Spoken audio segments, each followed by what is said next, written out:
He set down the stylus, not because the thought was finished.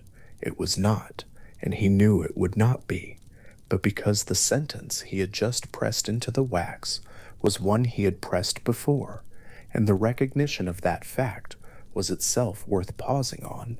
The words concerned the governance of the interior, the old Stoic insistence that what happens within the mind is the only province a person genuinely holds. And Marcus had written something close to this sentence in an earlier tablet, and before that in an earlier one still. He was not embarrassed by this. He picked up the stylus and wrote it again. Outside the tent, the Danube was moving in the dark. The Roman encampment at Carnuntum had been quiet for the last hour. The sounds of the frontier settled into the low, ongoing sounds of a large body of men and animals at rest. Distant iron, a horse shifting its weight, the river underneath everything. The pre-dawn air was cold enough to feel on the hands. The lamp was small, its circle of light barely reaching the edges of the table, and Marcus wrote inside that circle in the particular way a man writes when no one is watching and no performance is required, slowly, with occasional stops, returning to a line he had already completed and reading it over with, the same careful attention he would give an argument he had not yet decided about. The sentence concerned what is inside and what is outside. It concerned the old, clean division between what the mind governs and what it does not, and it was not the first time he had written it down. There is something worth staying with in that image. The most powerful administrator of the known world, 50 years old, seated in a military tent with a lamp and a wax tablet, writing the same lesson to himself that he had written before, not because it had failed him, not because the previous inscriptions had been useless, but because he understood, with an honesty that is rare and quietly remarkable, that wisdom is not a possession once acquired and then available whenever needed. It is more like a practice held against a current. The current is the day, with its demands and its friction and its steady supply of occasions for forgetting, and the writing is the practice of remembering, held deliberately against all of that. The meditations of Marcus Aurelius have been read for close to 2,000 years, and the first thing a new reader tends to notice is how different they are from any other philosophical text that has survived from the ancient world. They carry none of the public authority of a treatise. There is no argument being assembled for an audience, no opponent being answered, no student being guided toward a conclusion. The entries arrive without the apparatus of formal philosophy, no definitions announced, no lemmas established, no conclusions declared. What they have instead is a tone, and the tone is unmistakable. It is the tone of a man talking to himself in the dark, without anyone to impress, pressing a stylus into wax, not to teach anyone anything, but to keep himself honest about what he already knows. This is not a minor detail. The oldest manuscripts that preserve the text carry no title at all. The Greek tradition refers to the work only as tai eis hauton, which is to say simply, writings addressed to himself. Not a philosophical system, not a handbook of governance, not a testament to Stoic doctrine. Just a man writing to himself, in the private hours, with no audience intended and none sought. That absence of an intended reader is what gives the text its unusual weight. When a person writes for others, even the most honest writer shapes the words slightly toward the reception. When a person writes only for themselves, to remind themselves of something they keep forgetting, the shaping disappears, and what remains is the bare shape of the thought. Marcus was born in Rome in the year 121 of the Common Era. His father died when he was still a child, and he was raised first by his paternal grandfather and later by the particular mechanism of Roman imperial succession brought into the household of the Emperor Hadrian, who saw something in him and arranged for his adoption into the line that would eventually carry him to the throne. He was not a man who had seized power. He was not a man who had wanted it in the way that men who scheme toward power want it.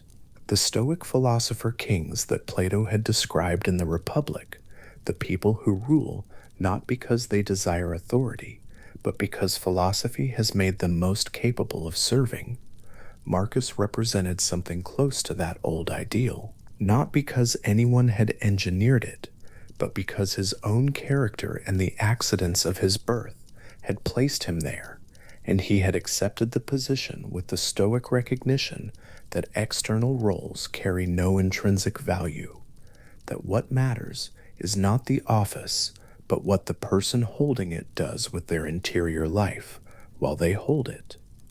The Stoic tradition he had been shaped by made this view almost inevitable. A Stoic understood that fortune distributes positions, and that the wise person serves where providence places them, without attaching their identity to the placement, and without mourning the position when it changes. Marcus was emperor because circumstance had placed him there. He would cease to be emperor when circumstance required it. In the meantime, what was actually under his governance was the same thing that was under the governance of the freed slave, Epictetus, teaching in a rented room in Nicopolis the governing faculty of the mind, the rational attention, the capacity for honest self-examination. That was what Marcus returned to in the pre-dawn hours, night after night, with the stylus and the wax tablet and the lamp burning low. The influence of Epictetus on Marcus is one of those connections across centuries that the history of philosophy occasionally produces, a line of transmission that runs between two very different lives and leaves a visible trace in the written record. Marcus credits a specific man with placing Epictetus's work in his hands. His name was Quintus Junius Rusticus, a philosopher, a teacher, a man who moved in the circle of the Antonine court and who recognized in the young Marcus something that philosophical instruction could shape. Rusticus lent him Epictetus's lectures, the transcriptions made by the student Arian, which would eventually be gathered as the Enchiridion, and the discourses, and the instruction he gave, alongside the text, was itself philosophical, in character. He did not encourage Marcus to read for display. He did not suggest that the correct relationship to a philosophical text was the performance of comprehension, the acquisition of positions to be cited, the learning of arguments to be reproduced in conversations that would establish the speaker's seriousness. What Rusticus taught was a different kind of reading, reading slowly without vanity, reading without the desire to emerge from the text with something to show, reading as genuine absorption, the way a person who is actually cold stands near an actual fire, not the way a person who wants to be seen as warm stands near a painting of one. The distinction is not trivial. The entire history of philosophy contains people who have performed their engagement with it, who have deployed the arguments of Plato or the observations of Aristotle as signals of their own cultivation, and who have thereby missed the only thing that philosophy, in the old practical sense, was actually for: the alteration of the practitioner's way of moving through the world. Marcus did not read Epictetus in order to sound like someone who had read Epictetus. He read Epictetus the way Rusticus had taught him to read, with the text open, the attention fully present, and the question that mattered being not what did this person argue, but what does this argument do to the way I understand my life? And the answer over the years was considerable. The Meditations are full of Epictetan formulations that Marcus has translated from Greek into his own Greek, restated in his own voice, pressed into his own wax, not citing a source, not attributing a thought, but absorbing and re-expressing the same insight in the way a person hums a melody they have internalized so thoroughly that they no longer think of it as belonging to its composer. The pre-dawn hours seem to have been when this work happened most regularly. The internal rhythm of the meditations, the tone of someone settling into a long, quiet, uninterrupted practice, points toward the still period before the demands of the day began, before the petitioners arrived at the palace or the imperial tent, before the dispatches and the decisions and the long official hours of a man responsible for the administration of an empire that extended from the Euphrates to the Atlantic coast of Britain. In the Stoic understanding, the moment of transition from sleep to wakefulness carried a particular philosophical gravity.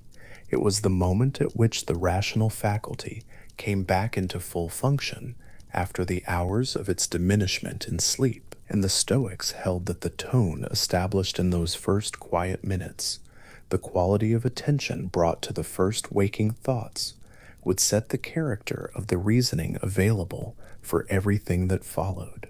Marcus took this seriously enough that the very beginning of the 5th book of the Meditations opens with him apparently addressing his own reluctance to leave the warmth of his bed, talking himself through it in the same tone he used for everything else, not as a failure of will, but as a small, instructive instance of the same resistance the rational mind brings to everything nature calls for.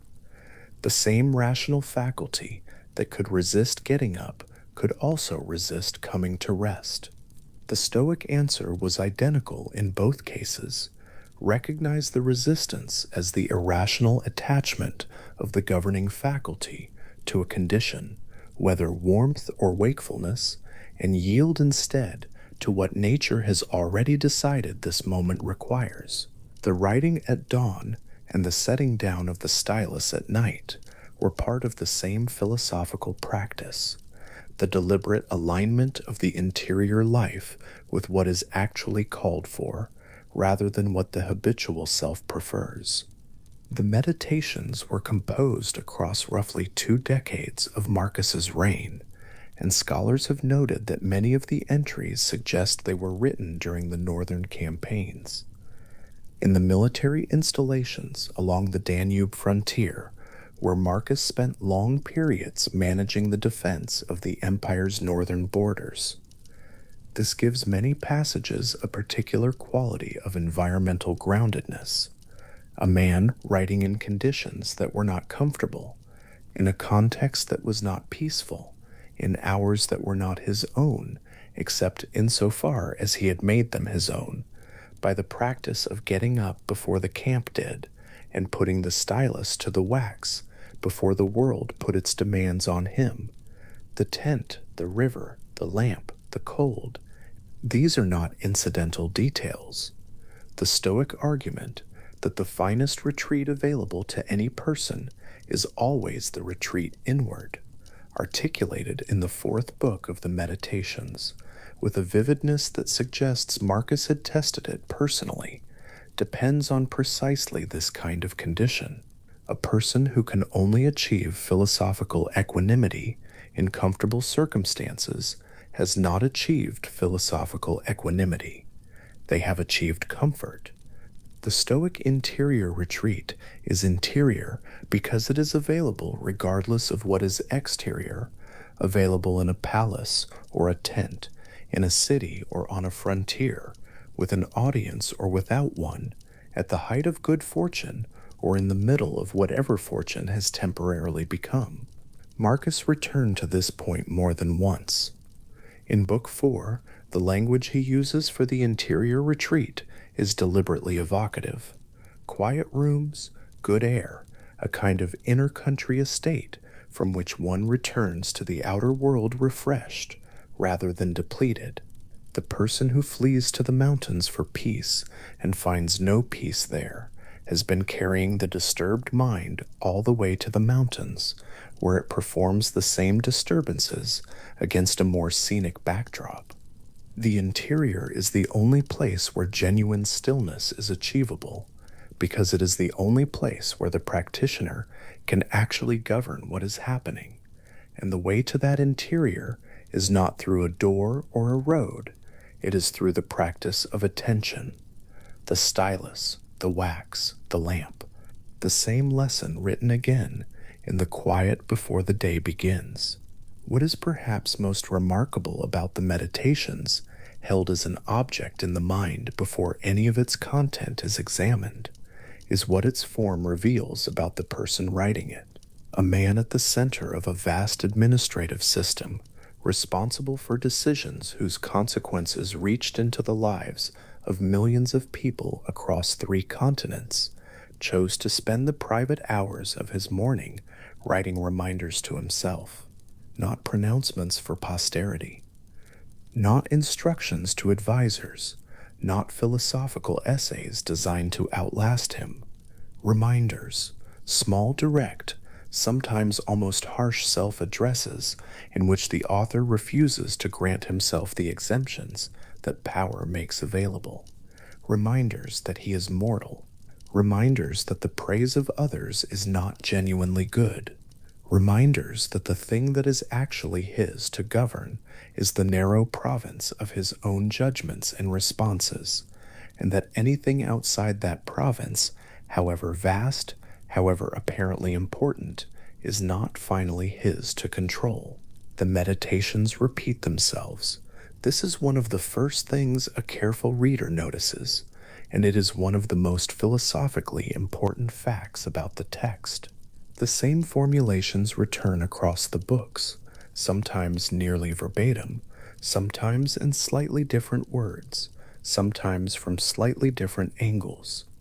A principle stated in Book 2 reappears in Book 6 in a form close enough that the editorial reader suspects that Marcus had either forgotten writing it the first time, or the more interesting and more probable interpretation had written it again with full awareness that he had written it before, because the point of the exercise was not to record a thought for later retrieval, but to re-examine it in the present moment and reaffirm its truth against whatever the most recent occasion for forgetting it had been. This is a different relationship to philosophical writing than the one most readers bring to it. A philosophical text is usually understood as a container for arguments, something written once, fixed, and then available for examination whenever a reader opens it. The meditations are not that. They are a practice, extended in time, returning to the same material, not because the material has changed, but because the practitioner keeps needing it. The repetition is the point. The repetition is the form the practice takes in writing. Marcus pausing mid-entry to repeat a principle he wrote 3 books earlier is not evidence of an inconsistent thinker. It is evidence of an honest one, a person who understands that wisdom does not accumulate like capital to be drawn upon automatically when needed. It is more like balance, reachieved each morning against the ongoing pull of gravity. There is a particular paragraph in Book 4 that Marcus returns to with the same care that marks everything else in the text. He is writing about the retreat inward, the philosophical withdrawal that requires no landscape, no travel, no particular circumstance. He writes that a person needs only to make room for this withdrawal regularly, to allow it, to stop resisting it with the ordinary business of the occupied mind.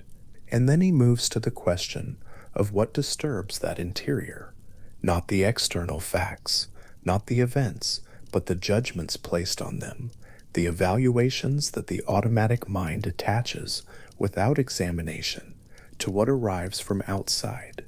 The disturbance is never the event. The disturbance is always the characterization. This is not a comfortable thought the first time it arrives. It places responsibility in a location that the habitual mind would prefer to keep unexamined. But Marcus is not writing this to be comfortable. He is writing it to be honest. And the particular quality of his honesty, The quality that distinguishes the Meditations from every other philosophical text of the ancient world is that it is addressed exclusively inward. There is no audience for this honesty. There is no external confirmation sought. The text is not asking anyone to agree or to be impressed by the quality of the self-examination, or to observe what a rigorous and philosophically serious person the author is. The rigor is entirely in the doing of it, not in the display of it, and because the text was never intended for display, the rigor is available on every page in its unperformed, undressed, entirely functional form.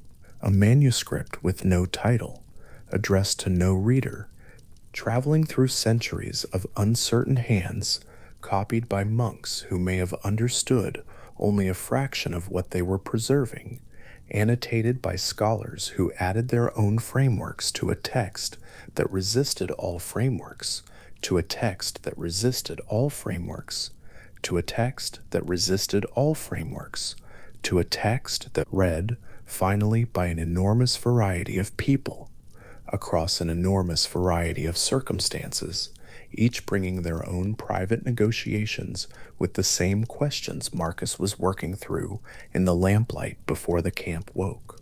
None of those readers were the intended audience, and yet the text reaches them with an intimacy that texts addressed to their readers rarely achieve, because something in the unperformed quality of a person speaking to themselves arrives differently than the most carefully crafted public address.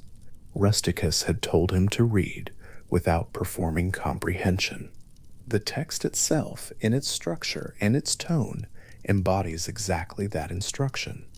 Marcus is not performing philosophical understanding for the Meditations. He is attempting it repeatedly against the current in the small dark hours before the world comes to claim him.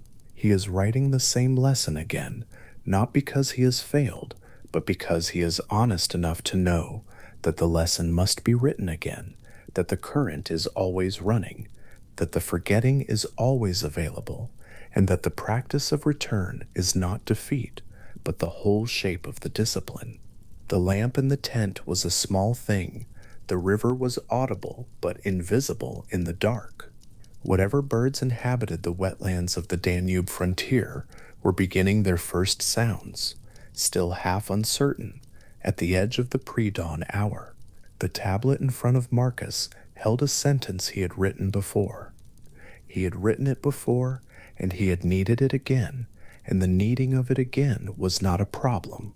It was the texture of a life being lived with philosophical attention rather than philosophical pretension. The difference between knowing what the Stoics said about the interior retreat and actually, in the cold before the camp woke, withdrawing into it. He was 50 years old. He had been emperor for nearly 30 years. He had read Epictetus in the form that Rusticus had pressed into his hands, had absorbed the formulations slowly and without vanity, had translated them into his own Greek and his own life and his own recurring necessary reminders. He would live another decade. Approximately, he would write in this way, in these hours, in these tablets, for the rest of that time.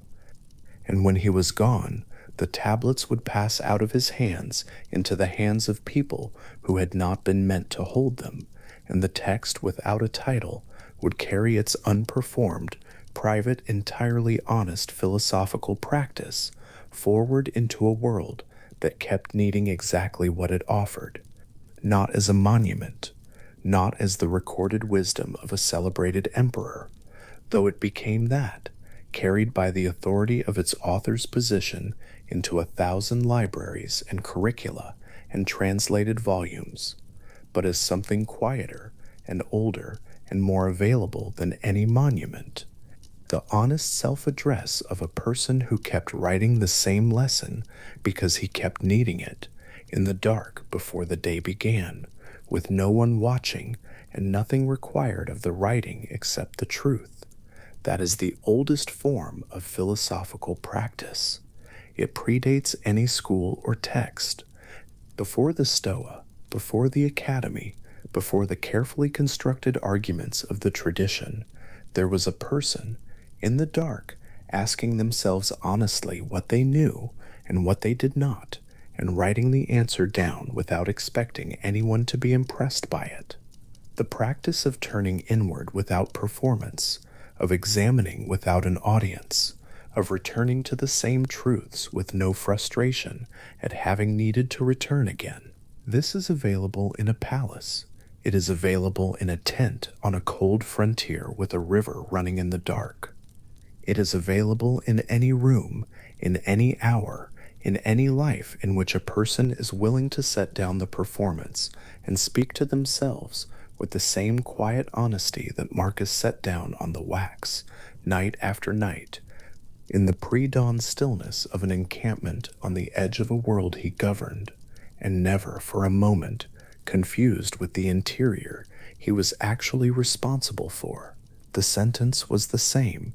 He had written it before. He wrote it again, and the lamp was steady, and the river moved in the dark, and outside the tent nothing yet required anything of him, and the interior, the only territory that was actually his, was for these few minutes entirely still. That particular kind of peace, honest, inward, unperformed, requiring nothing outside itself, has no adequate name in any tradition, though every tradition has approached it and tried to describe what it finds there. It is not the peace of resolution. It is not the peace of completion. It is the peace of a mind that has stopped performing and started simply being present to itself, with no audience and no requirement and no verdict pending from outside. The man writing in the tent before dawn was not a monument to an idea. He was a person practicing the same practice, the same dark hours, the same honest return to the same necessary truths, with no one watching and the river running and the work its own entire reward. Epictetus was not a man who came to philosophy through comfort. He had a broken leg, broken, some accounts say, by a master who twisted it as a demonstration of power to prove a point about ownership, and he taught in a small rented room in the Greek city of Nicopolis, with no imperial commission, no marble library behind him, and no audience larger than could fit on plain wooden benches. When he opened his teaching with a single sentence, it was not the sentence of a man performing philosophy. It was the sentence of a man who had looked at everything that could be taken from a human being, and then looked again, more carefully, to find what could not. Some things are up to us, he said. Everything else is not. The room in Nicopolis was not impressive. That was perhaps the point. A freed slave with a pronounceable name and a lame leg stood before a small group of students and offered them the most useful thing he possessed, which was a distinction so clear and so surgical that once genuinely applied, it left almost nothing for anxiety to fasten onto. Not the weather, not other people's opinions, not whether the letter arrives or the appointment is granted, or the outcome falls one way rather than another.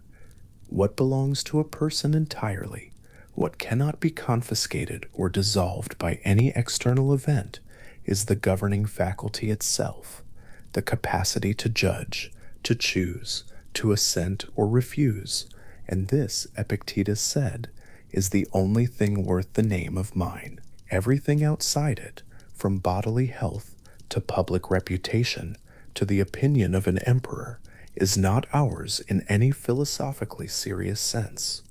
They are borrowed, they are contingent, they arrive and depart on conditions we did not set and cannot reliably maintain. The precision of the distinction is what makes it useful.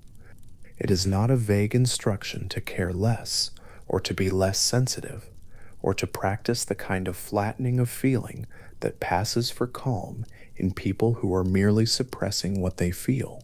It is a clean line drawn in a specific place. On one side of the line, Judgments, intentions, desires, aversions, the whole interior motion of the mind meeting the world. On the other side, everything that happens in the world in response. The line runs exactly there, at the boundary between what is thought and what is encountered, and nowhere else. Once drawn, once genuinely seen, the line does not move, and the person who sees it clearly and keeps it clearly in mind is carrying something that no circumstance can remove, a philosophical instrument for measuring what is actually theirs to carry and what they have been needlessly picking up along the way. That instrument was not new when Epictetus held it. Zeno of Citium had begun building it in Athens, roughly 300 years earlier, in circumstances that have a quality of fable to them, though they are reported as plain fact. Zeno had been a merchant, prosperous and unremarkable, until a shipwreck somewhere in the Mediterranean destroyed his cargo and sent him to Athens with little. He found his way into a bookseller's stall, and there someone was reading Xenophon aloud, the memorabilia, the collected recollections of Socrates, and Zeno stood and listened, and when the reading was done, he asked where men like that could be found. The bookseller pointed or nodded toward the street, and something in Zeno turned that was not going to turn back. What he had heard was philosophy as a practice rather than a subject, philosophy as a daily way of meeting the world rather than a set of propositions to be debated and set aside. He had just lost his cargo. He had not lost himself. The distinction would take him 30 years to articulate in full, but the seed of it was there in the bookseller's stall, in the particular quality of listening that replaces everything you thought was necessary with a question about what actually is. What Zeno built from that encounter was a philosophical system with a very specific claim at its center, that virtue, the correct orientation of the governing faculty toward what is genuinely good, is not merely helpful or desirable, but sufficient. Sufficient for what? The question reasonably follows. Sufficient for happiness, Zeno said, not sufficient for wealth or success or the avoidance of illness and loss and the 100 misfortunes that fall on any human life, regardless of character. Those things Zeno and his followers called preferred indifference, worth choosing when available, not worth grieving when absent, because their presence or absence changes the circumstances of a life without changing the quality of the mind living it. A person can be good in prison, or in illness, or in poverty. A person can be vicious in a palace, in full health, surrounded by every preferred thing. The thing that matters is the orientation of the faculty, not the furniture around it. This was the philosophical foundation upon which every later Stoic stood, and it is the reason why the tradition, 2,000 years after Zeno's shipwreck, still has something to offer a person lying in the dark, in the middle of the night, reviewing the day's losses and finding them heavier than they seemed at noon. Anxiety, in the Stoic account, is not a visitation. It is not something that happens to a person from outside, or a sign of sensitivity, or a natural and unavoidable response to difficult circumstances. It is a product, specifically, the product of a judgment incorrectly made about the value of something outside the line. When the mind tells itself that some external outcome is genuinely, importantly, urgently necessary, that without this resolution, or this approval, or this outcome, something essential is missing, it has moved outside its own territory and placed its weight on ground it does not own. The anxiety that follows is not evidence that the situation is genuinely dire. It is evidence that a judgment has been made that does not match the actual structure of things. This is the Stoic claim. It is a cool claim.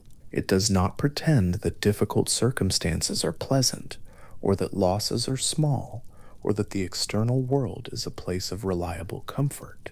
It says only that the disturbance the mind is experiencing is being produced not by the circumstances themselves, but by the story the mind is telling about what those circumstances mean and what is required of them. The word the Stoics used for those disturbances was pathie, not a word that translates cleanly into English, because its nearest equivalents carry implications the original did not. Not passions in the romantic sense, not emotions in the modern therapeutic sense.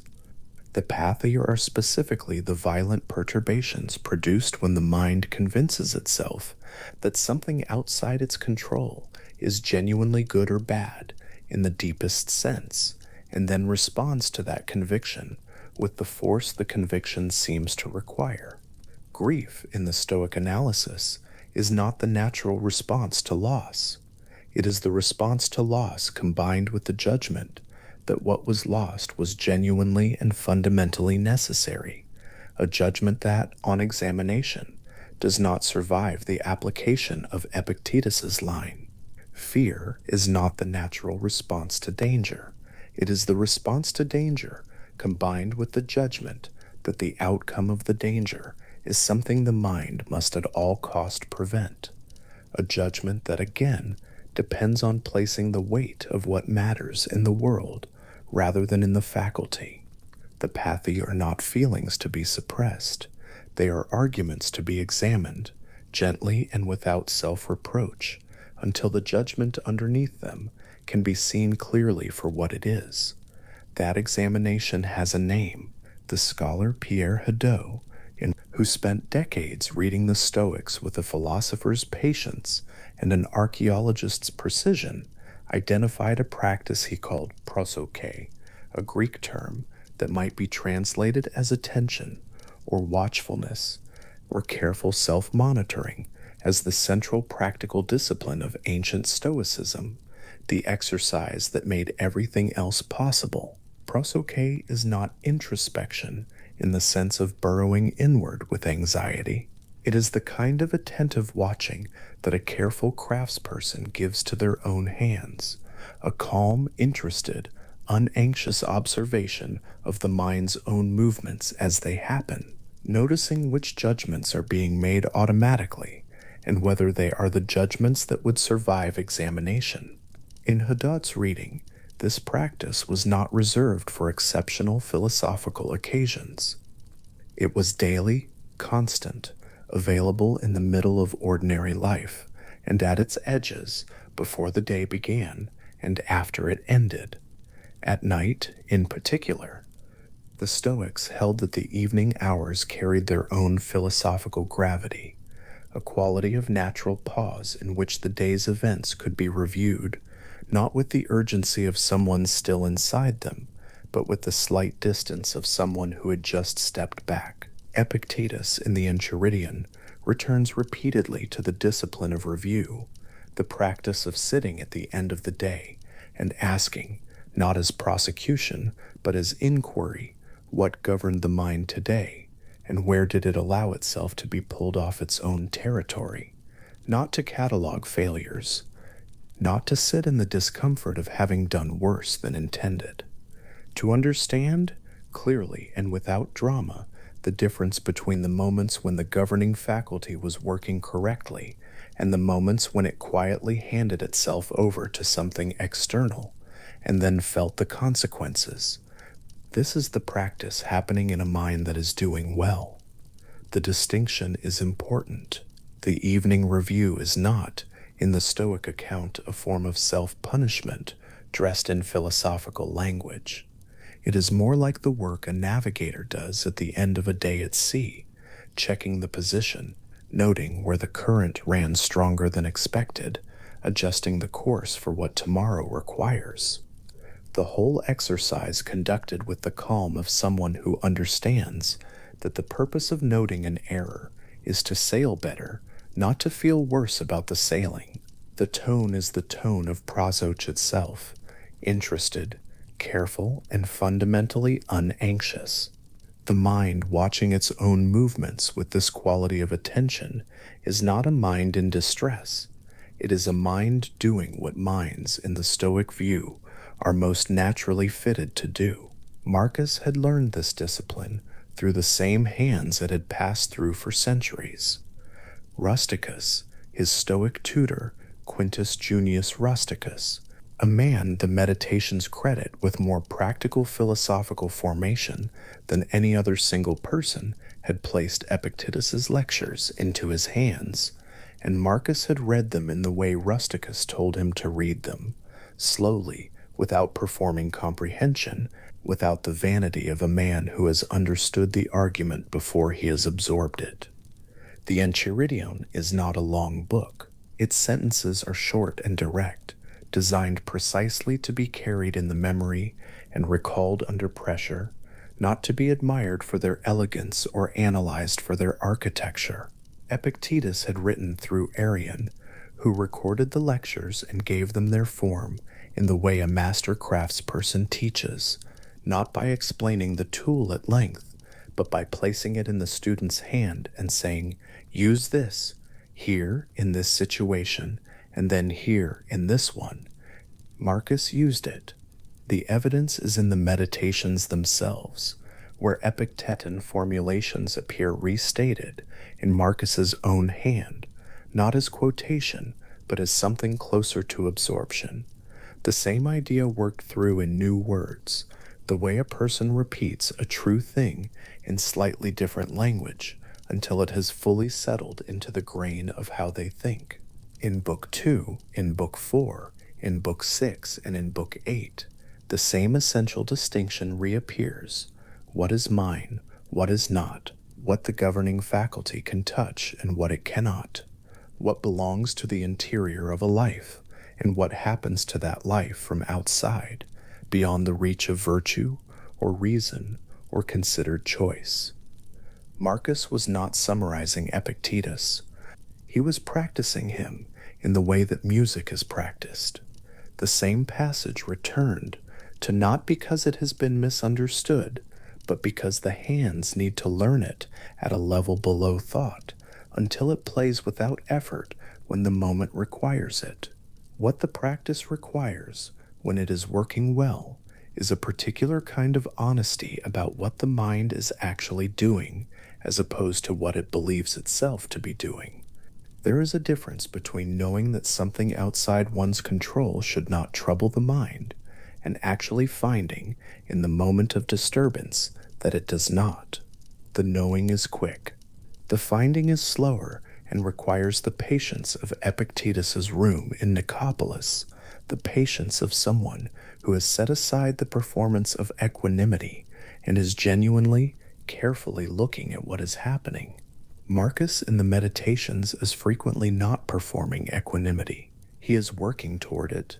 The tone of the entries is often the tone of someone who is reminding himself of something he has already understood and will need to understand again tomorrow, not the tone of someone who has arrived and is reporting from a position of settled peace. That is part of what makes the meditation so unusual and so honest. The equanimity is not given, it is made, repeatedly, in small daily acts of philosophical attention, and Marcus knew that he would need to make it again after sleeping, and again after that. This is not, in the Stoic view, a sign that the practice has failed. It is the nature of the practice. The governing faculty is not a faculty that once corrected stays corrected without further attention. It is a living thing in a living world that keeps presenting new events and new opportunities for the automatic judgments, the reflexive, unconsidered assignments of importance to things outside the line, to reassert themselves. The practice of prosophy is ongoing, not because it is ineffective, but because the material it works on is inexhaustible. Every day provides new events. Every new event provides new occasions for the automatic judgment to insert itself before the considered one. The evening review is the regular recalibration of an instrument that is in constant use. The Stoic concept of apatheia, a word that has suffered considerably in translation, describes what the governing faculty looks like when the practice is working, not emptiness, not coldness, not the flat affectless surface of a person who has ceased to care about anything. The path in the Stoic analysis are specifically the irrational violent perturbations, the excessive and distorting responses that the governing faculty produces when it has accepted a false judgment about the value of something external. Apatheia is the condition of a faculty that has not accepted those false judgments, and it is fully compatible with a rich inner life, with what the Stoics called the eupatheia, the good emotional states, genuine joy, genuine care, willing and interested engagement with the world. The person living in apatheia, in the Stoic sense, is not a person without feeling. They are a person whose feelings follow from accurate rather than distorted assessments of what matters, and whose responses are therefore proportionate rather than excessive, chosen rather than compelled. Joy, in this account, is available. What is not available, or rather what is revealed on examination as never having been what it appeared to be, is the specific form of urgency that nighttime anxiety runs on, the conviction that some external outcome is so necessary, so genuinely important to the quality of a life, that its uncertainty or absence or unresolved state justifies keeping the governing faculty awake, circling and uncomfortable past the hour when it could otherwise rest. That conviction, in the Stoic analysis, is a false judgment, not a feeling that should be suppressed, a judgment that should be examined. And when examined carefully, with the quality of attention that Epictetus's school in Nicopolis was built to teach, the judgment tends not to survive, not because the situation is not real, or the concerns are not genuine, or the outcomes don't matter in any practical sense, but because the weight the anxious mind places on them, the weight that requires the sleepless vigilance, the circular review, the sense that something essential is at stake in the unresolved dark, that weight on examination turns out to have been placed outside the line. Setting it down is not dramatic. That is one of the things the Stoics are careful to say. The philosophical release of an external concern is not an act of heroic renunciation. It is more like the quiet correction of a traveler who has been carrying a stone that turned out not to be a valuable one, the simple, slightly embarrassed recognition of a practical mistake, followed by the ordinary gesture of putting the thing down. The stone was real, the carrying was real, the weight was felt, but the value assigned to it was not warranted, and once the error is seen clearly, continuing to carry it requires a kind of effort that the mind, once honestly applied to the question, declines to make, not through willpower, through understanding. Marcus, in Book 2 of the Meditations, writes that the past is gone and the future has not yet arrived, and that the only actual site of life is the present moment, the only place where the rational faculty is operating, the only location where virtue is achievable, the only terrain the governing faculty actually stands on. The observation sounds simple, its implications followed out are not. If the governing faculty can only operate in the present moment, then the part of the mind circling through yesterday's conversation or projecting forward into the uncertain resolution of next month's difficulty is not reasoning, it is not solving, it is running over the same ground that is no longer or not yet real, using the energy of reason on events that reason cannot at this moment touch. The movement back toward what has already passed, and the movement forward toward what has not yet arrived. These movements do not extend the range of what the governing faculty can do. They only remove it from the present moment, which is where its actual work is.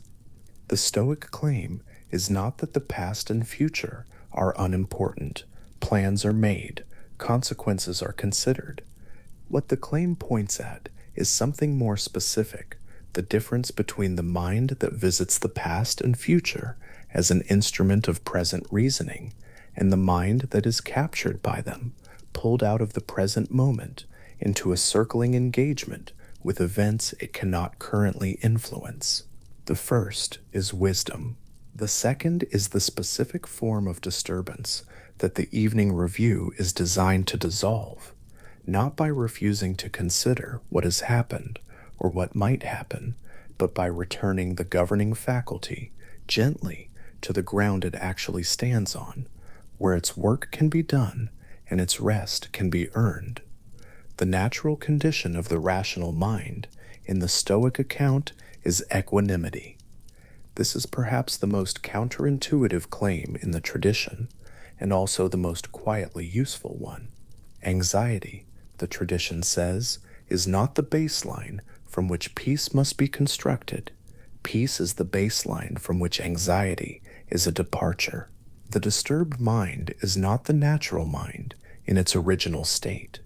It is the mind that has accepted, without examination, a series of false judgments about the value of external things, and is now feeling the consequences of those judgments in the form of perturbation. The judgment is always an addition. The baseline is always prior.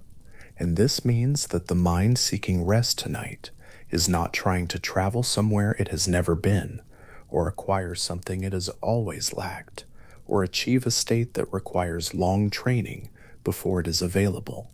It is trying to return.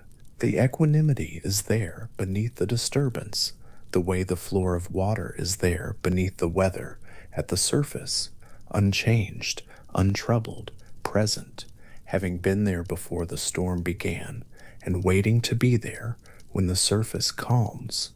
Epictetus in Nicopolis was teaching this return, not with drama, not with difficulty, with the patient simplicity of someone who has already returned and can see from there that the distance back is shorter than it looks from inside the disturbance.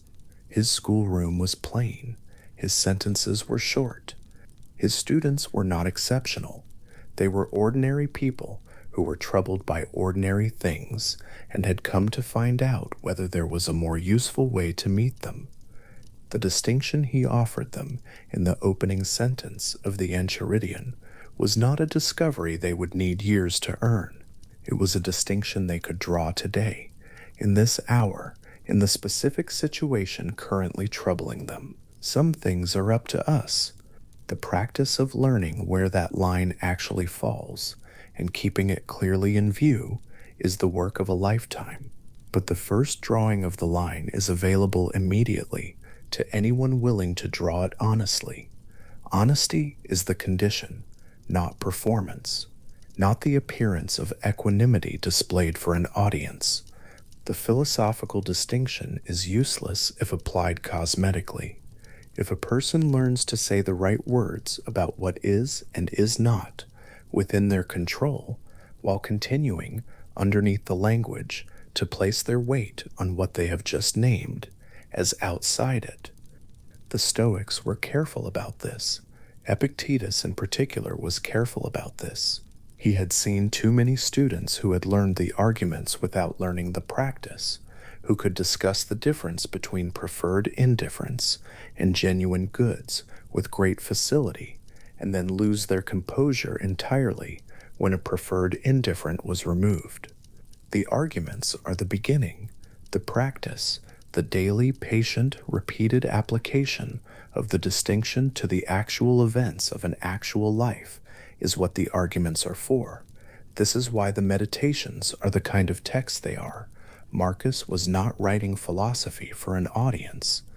He was practicing it for himself, applying the distinction he knew to the events he was actually living, reminding himself in his own words of the line he knew how to draw and would need to draw again tomorrow. The repetition in the meditations is not the repetition of a man who has not understood the lesson. It is the repetition of a man who understands that understanding the lesson and having the lesson fully absorbed, fully available in the moment when the automatic judgment asserts itself. These are different things, and the distance between them is covered only by practice. And practice is precisely what the pages of a private journal, filled in the dark of a tent or a palace in the pre-dawn hours, provide. To take up the same philosophical tool and use it again on the same kind of material, knowing it will need to be used again tomorrow and again the day after. This is not defeat, it is faithfulness. The tradition the tool belongs to is several centuries old by the time Marcus holds it, and it will be older still by the time the next person picks it up.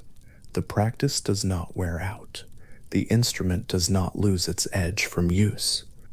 And the person using it is never starting from nothing, because the distinction has been drawn by every hand that held the tool before them, and the line, once seen, is not the kind of thing that entirely disappears. There is a specific quality of stillness available to a mind that has correctly seen the line and set down what it was carrying on the wrong side of it. Not the stillness of forced relaxation, or the uncomfortable stillness of suppression, or the brittle stillness of someone who is holding something still rather than setting it down. The stillness of a mind that has made an honest correction.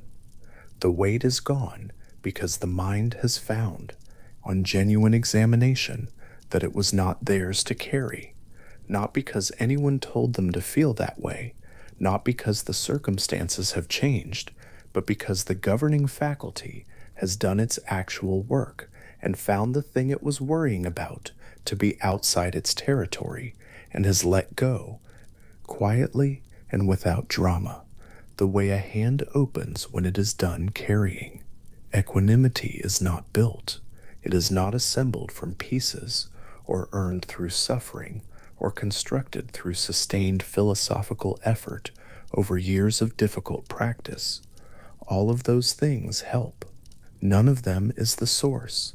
The equanimity that Epictetus taught in Nicopolis and Marcus practiced in the pre-dawn dark is more like the condition the governing faculty already is, before the false judgments are added, before the weight is picked up, before the path arrive with their convincing arguments about what is necessary and urgent and essentially important.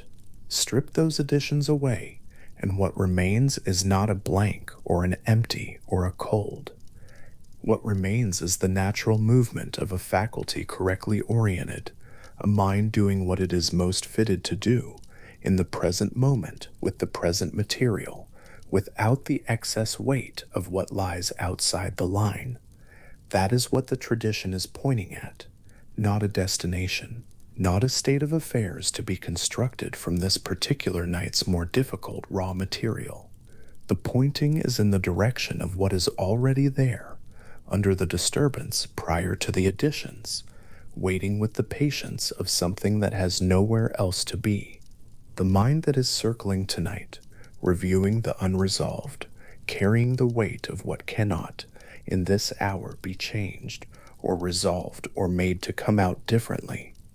That mind is not far from the equanimity Epictetus described in his plain room.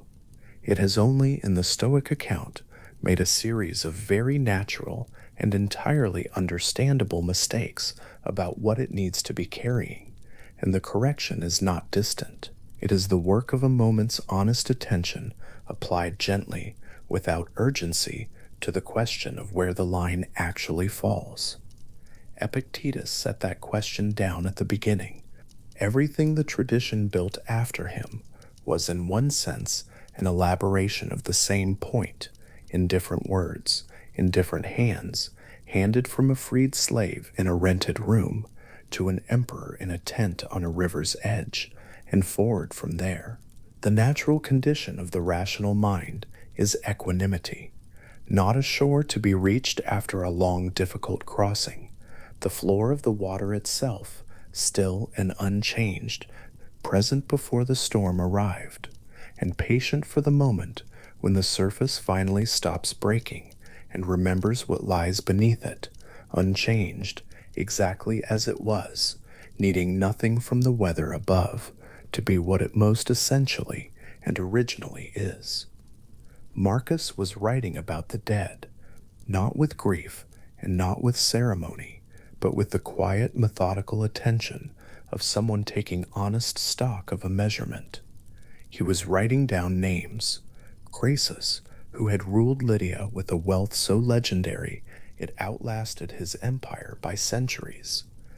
Cambyses, who had conquered Egypt and whose campaigns seemed, in their moment, to reorder the shape of the known world. Alexander, who had pushed the edge of that world as far east as it would yield. Augustus, who had made the city of Rome believe it could last forever. Marcus wrote them one after another, without commentary, letting the list do what lists eventually do when they grow long enough. Dissolve the weight of each name by surrounding it with others equally heavy, equally gone. He was sitting somewhere in the middle of the fourth book of what would much later be called the Meditations, though it had no name then and was never intended to. The physical details of where exactly he sat when he wrote any particular entry are beyond recovery. What remains is the texture of the thinking itself. And in Book 4, that thinking has a particular quality, open, measured, tilted slightly away from the immediate world and toward the longest view available, the view that can only be taken late at night or in the hours before full light, when the press of the day's requirements has not yet arrived to make everything feel both urgent and real. The exercise he was performing was not rhetorical, it was philosophical work, the kind that requires the person doing it to actually let the thought land rather than merely state it. Croesus, gone. Cambyses, gone. Alexander, who wept at the edge of the world because there were no more worlds to cross, also gone. His tears, and his grief, and his extraordinary ambition absorbed into the same oblivion as every farmer and soldier and servant who lived and died in the long shadow of his campaigns, without leaving a name anyone would ever write down. The difference between Alexander's fame and their namelessness, from the position Marcus was writing from, was a matter of duration rather than kind. A longer echo, the same final silence. What Marcus was doing with these names was not performing grief or staging wisdom for an imagined audience. He was adjusting a lens. The instrument he was correcting was his own sense of scale, the deeply human tendency to experience the concerns of the present moment as though they had a size and weight proportionate to how they feel, rather than to what they actually are when held against the longest honest measurement available. The names were the measurement, and the measurement, repeated slowly, one name after another, had a quality that no argument about time's passage could quite produce on its own. It was the difference between being told that the sea is large and standing at the edge of it. This is what the Meditations does, consistently, when read at night.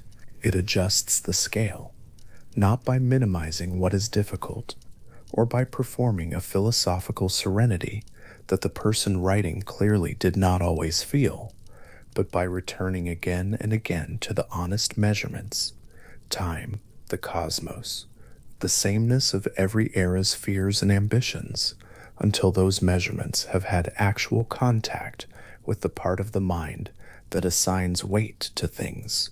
The entries are short enough to be held. They do not build toward conclusions in the way arguments build. They arrive at something more like equilibrium and then stop, leaving the equilibrium in place for the reader to inhabit. Equilibrium was not the same thing as emptiness. Marcus was not writing toward absence.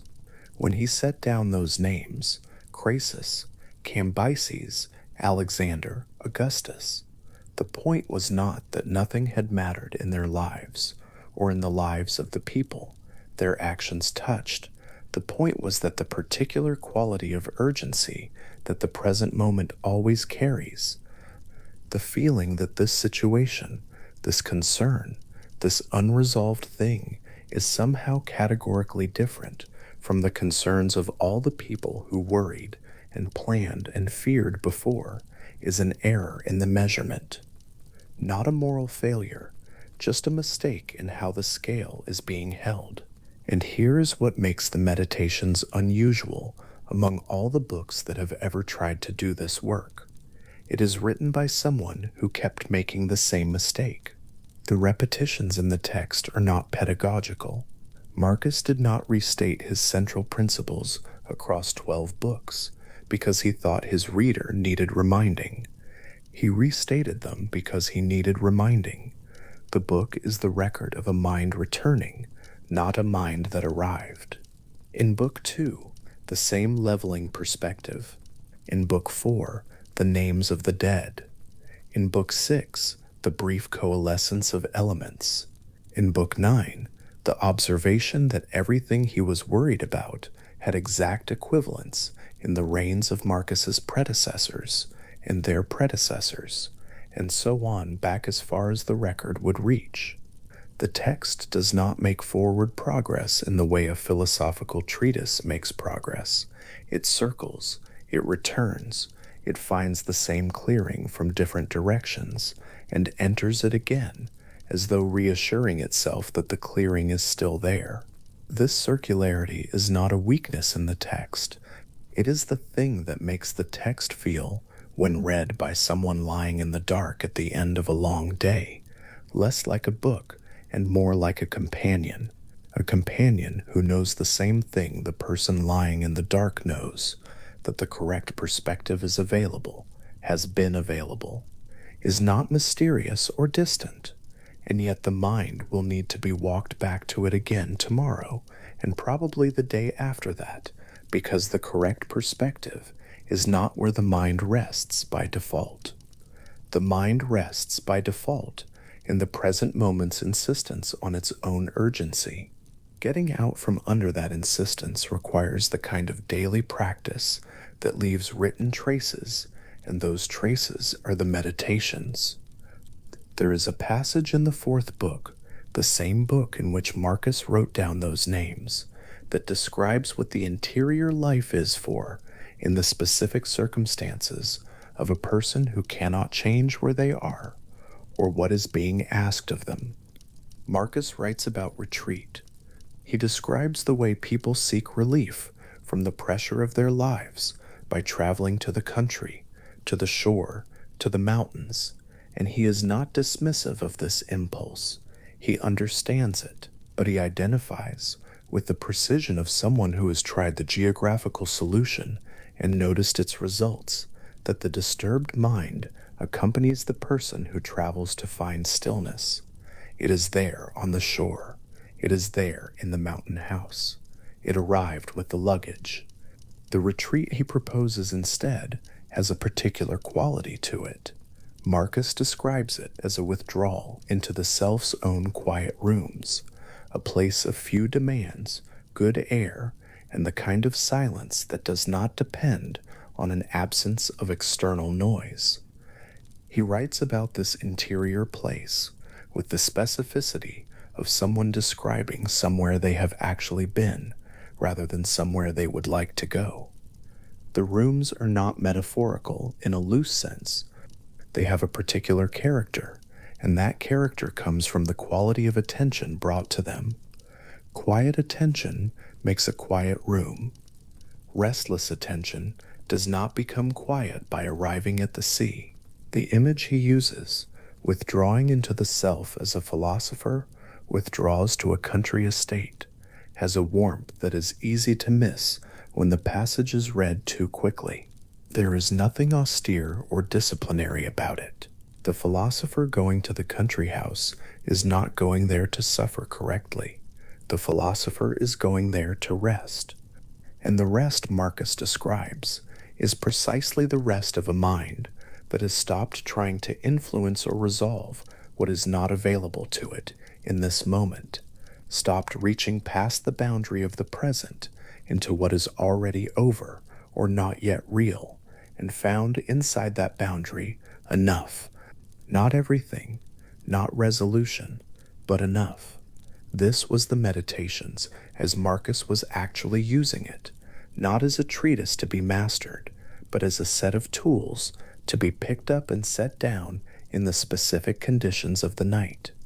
Many of its entries are not arguments at all, they are formulations, fixed principles of a sentence or two, compressed into a shape that can be carried in the mind without effort, the way a small stone can be carried in a pocket without noticing its weight. Not examined, not debated, not unpacked, just present, their edges worn smooth by repeated handling, doing their quiet work below the level of analysis. A Stoic axiom carried this way has a different quality than the same axiom studied and understood intellectually. Intellectual understanding is active. It requires the mind to be engaged, to trace the argument, to hold the steps in sequence. Carrying a formulation is quieter than that. It is the difference between swimming and floating. The formulation does not ask anything. It simply rests in the mind's hold, and its presence is itself the philosophical work, a small stable weight, amid whatever is moving and uncertain. When the mind drifts toward the unresolved, the formulation is still there. When the mind rehearses tomorrow's pressures, the formulation is still there.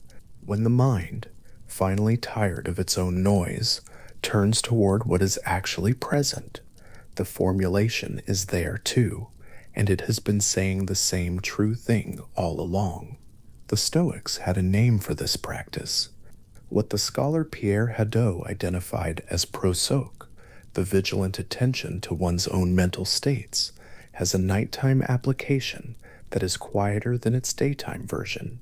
During the day, prosoc functions as a kind of watchfulness, catching the judgments as they form and examining them before they complete. At night, in the particular stillness of the hours between wakefulness and sleep, it becomes something closer to an accounting, not punitive, not a tribunal, more like the quiet review a craftsperson makes of the day's work by the last of the evening light, identifying where the hand was steady and where it shook, not to condemn either, but to understand, and then to set the work down until morning. The evening review is one of the oldest philosophical practices in the Stoic tradition, old enough that it predates Marcus by centuries, carried through the school like one of the short formulations carried in the mind, unchanged in its essential structure across generations of practitioners who had all discovered, independently, that the end of the day is the moment when the distance between what the day actually was and what the anxious mind makes of it is most available to perception. Late at night, the day is already beginning to become the past. Its urgencies are cooling. What was felt as enormous at noon has contracted slightly by midnight, the way a sound contracts when the ear is no longer right next to it. The review takes advantage of that contraction. It asks what actually happened, what judgment accompanied each event, and whether that judgment was correct. The question the review asks about any disturbance is always the same question. Was this thing that felt important, genuinely important? Did it involve something that is actually good or bad? Or was the feeling of its importance a product of the judgment, a mistake in the evaluation that could be corrected without the event itself needing to be any different? This is the question Marcus was asking himself every night in the Meditations, not always gently. Sometimes the entries have the quality of a person who is exasperated with themselves, who has written this same correction before, and finds himself needing it again, and is not entirely pleased about that. But beneath the exasperation, the practice continues. The review is conducted, the judgment is examined, the stone is set down, The fifth book opens with Marcus examining a particular and very specific reluctance. He is in his bed. It is early morning, and he does not want to get up. He notices the reluctance. He examines it. He asks what nature is calling for in this moment, and then he asks why there is resistance to what nature is calling for. The passage is brief and specific, and remarkably unguarded for the most powerful person on earth. There is no performance of philosophy here, no concern for how the admission looks. It is just a person noticing that they are resisting what the morning requires, and applying the same tool they would apply to any other form of resistance. What makes this passage useful for the person lying in the dark, moving in the opposite direction, is not the literal reversal, sleep instead of rising, but the structure of the reasoning. The Stoic answer to both resistances is the same. Nature has already called for something. The morning calls for wakefulness, and the night calls for sleep. The resistance in both cases is the mind's attachment to its current state, to warmth, to the feeling of still being in the day, to the sense of control that staying awake a little longer can provide over what wakefulness cannot resolve. And in both cases, the Stoic move is to identify the resistance as what it is, not a legitimate defense of something genuinely valuable, but a kind of philosophical stubbornness, an unwillingness to yield to what has already been decided by the body and the hour. The willingness Marcus describes is not passive. It is not resignation. It is a specific philosophical act, recognizing that nature has arranged this moment, that the arrangement is not arbitrary or opposed to the person who is living it, and choosing, with full awareness, to move with the arrangement rather than across it. For the person who has been lying awake with the day's concerns, this is not a small instruction. It is the whole instruction. The concerns that are keeping the mind awake are not resolved by staying awake. They are not resolved by running through them again at midnight. They exist in a part of time, the future, the not yet real, that the present mind cannot reach, and the reaching is the resistance. Setting the reaching down is what the night requires. Nature has already said so. The meditations as a whole has this quality, the quality of a mind that has been through the resistance many times and has not defeated it, has not become the kind of philosopher who no longer needs to practice because the resistance no longer comes, but has developed a certain familiarity with it, a working relationship.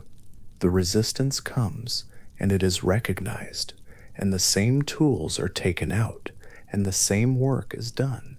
There is no triumph in this, but there is also no despair, just the steady ongoing practice of a mind doing what it understands it must do, one night at a time, in whatever conditions are present.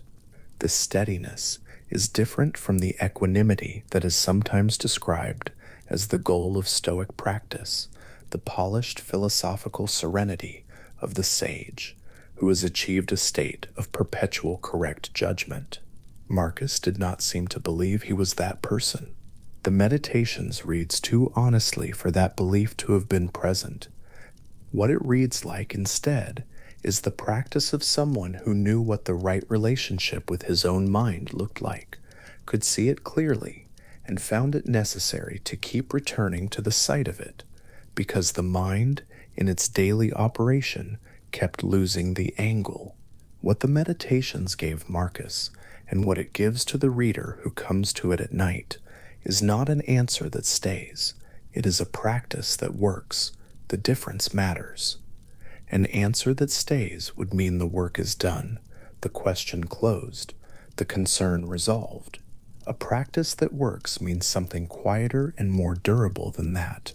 The recognition that the work is not done, will not be done, is not supposed to be done, and that the daily returning to the same clearing is not evidence of failure, but is the practice itself, the full extent of what the philosophical life actually is.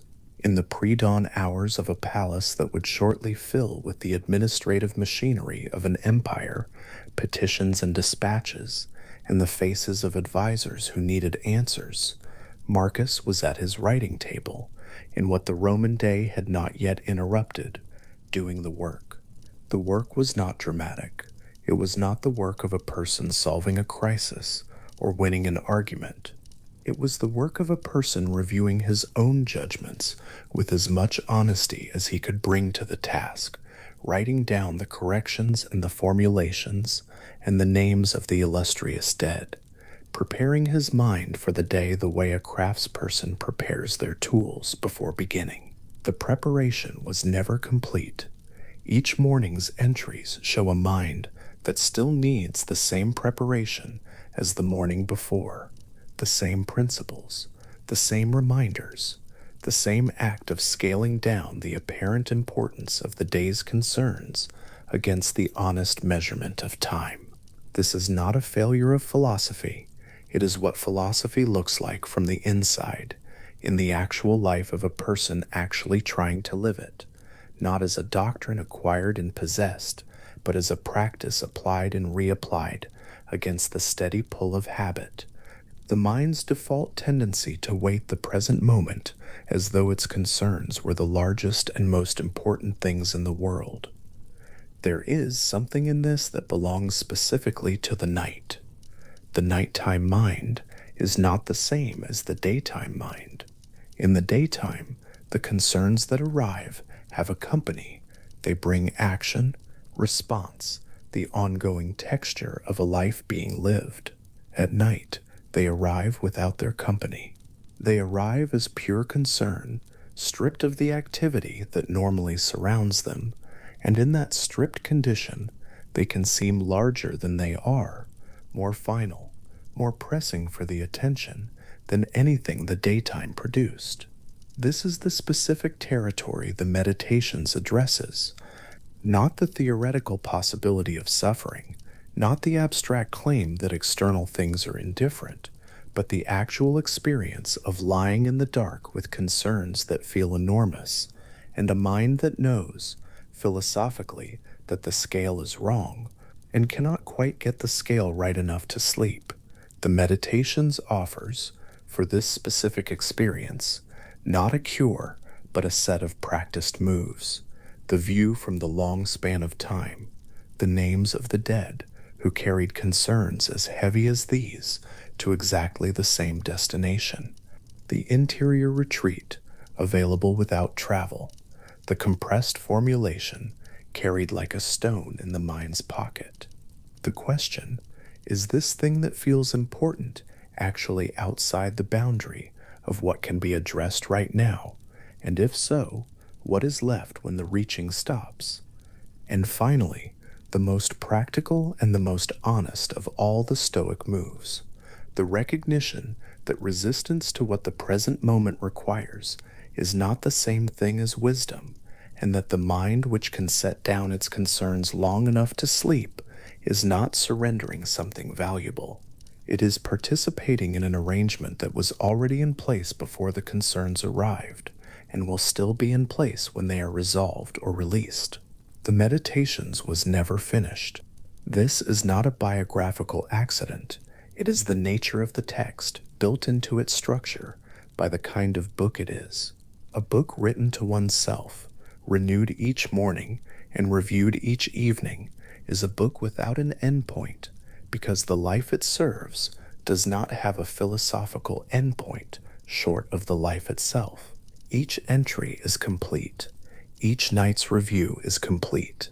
And then morning comes, and the mind needs the preparation again, and the book is opened, and the same truths are written or reread, not because they were forgotten in any deep sense, but because the holding of them requires practice, and the practice requires daily renewal, and the renewal is itself what the book is for.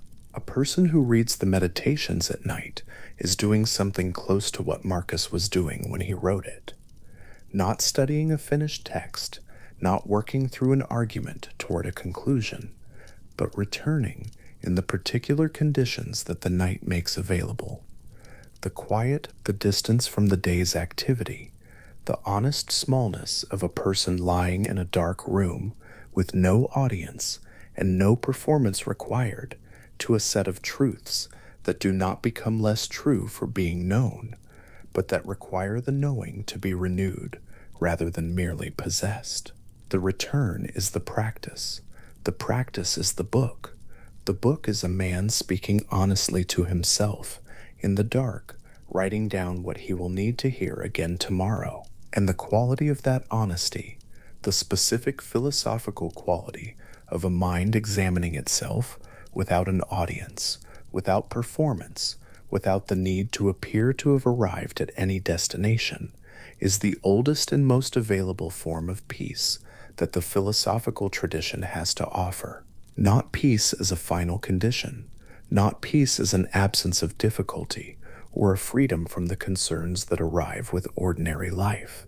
Peace as a quality of attention, available in any room and at any hour, the quality of a mind that has turned fully and without remainder toward what is actually present, and found in that turning that the present moment does not require anything more than it already contains.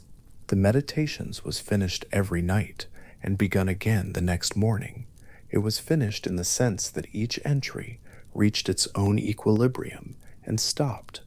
It was begun again in the sense that the equilibrium was never permanent, the mind never done with the work of honest self-address, the same clearing never so familiar that it required no effort to re-enter. Across 12 books without conclusion, without the arc of a finished argument, without even a title, just the private sustained address of a mind to itself. It accumulated what all honest nightly returning accumulates, not an answer, but a faithfulness. And faithfulness to the practice, the daily and nightly willingness to pick up the same tools and do the same work without frustration at the sameness, is what distinguishes a philosophical life from a philosophical performance. The performance requires novelty, arrival, the sense of a destination approached. The life requires only the honest recognition that the practice is not a means to something else, but is itself what the examined life consists of. Every night's return is not a step toward an end. It is the thing itself, complete in the returning, valuable in the way that patient and honest labor is valuable, not because of what it produces, but because of what it is. Faithfulness of this kind has a particular quality at night. During the day, the practice competes with the day's demands, with action and response, and the ongoing texture of a life being administered. At night, it has the field to itself. The concerns are present, yes, the unresolved things, the questions whose answers will not arrive until tomorrow or later. But in the night's stillness, they can be seen for what they are, can be set beside the long measurement of time, and the names of those who carried equally heavy concerns to exactly the same place, all concerns go eventually, can be placed without drama into the honest perspective that the night makes available to anyone willing to enter it. Marcus knew this and wrote from inside it, night after night, in a tent on a dark river or at a table in a palace before the city woke. He did not write for anyone who would come after.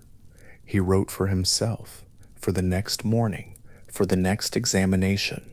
And the fact that the examination needed to be conducted again the next morning, and the morning after, and every morning of the years the meditation spans, was not in his telling a source of discouragement.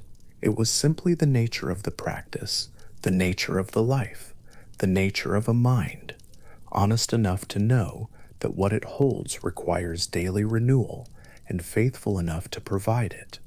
The practice was completed every night, and every night, in whatever stillness was available, it was ready to be completed again. On the northern bank of the Danube, in the early hours before any campaign order had been issued, Marcus stepped outside his tent and looked up. The river moved below him in the dark, audible rather than visible, its sound low and continuous and entirely indifferent to the empire on one side of it or the frontier on the other. Above him the sky was fully open, no torch near enough to diminish it, no wall close enough to frame it. He stood there a moment, with nothing in his hands. What he saw was not the sky of a philosopher performing contemplation, not the sky of an emperor measuring the gods. It was simply the sky as it was, enormous and old, holding in its dark body more stars than any one night needs to show, and he stood beneath it the way a person stands when the scale of what surrounds them has quietly become larger than any thought they arrived with. The Stoics had always looked up like this, or its equivalent, not for consolation, not to feel small in a way that hurt, but to find proportion. Zeno had stood on Athenian dockside stone once, with nothing left from a shipwreck, and looked at the city around him and found it suddenly light, the loss having clarified what had always been the case, that the things which mattered could not be taken by water. Epictetus had sat in his spare room in Nicopolis and looked at what was in front of him and noted, with the precision of someone sorting tools, which of those things were inside the boundary of his will and which were not. Marcus stood on the Danube bank and looked at the stars and did something both of them would have recognized. He let the scale of what was actually above him do its natural work on the scale of what he was carrying. There is a word the Stoics used for the rational principle that moves through everything: logos. It arrived in their thinking from Heraclitus, who had watched rivers and fire and the turning of seasons, and arrived at the conviction that the change was not random, that there was an intelligible structure running beneath the visible surface of the world, a rational order that was not imposed from outside, but woven into the nature of the thing itself. Heraclitus had thought of this logos as fire, not fire as destruction, but fire as constant transformation, the animating energy that holds the world together precisely by never stopping its movement. The Stoics took this image and made it the foundation of their entire cosmos. The universe, in their understanding, is not matter acted upon by an external god. It is matter that is itself rational. The logos runs through it, the way blood runs through a body, not separate from the body, not imposed upon it, but the very condition of its being alive. What this meant for the human mind was not a small thing. The hegemonikon, the Stoics called it, the governing faculty of the soul, the part of a person that reasons and chooses and attends. And this faculty was not, in their understanding, merely housed inside the body, the way furniture is housed inside a room.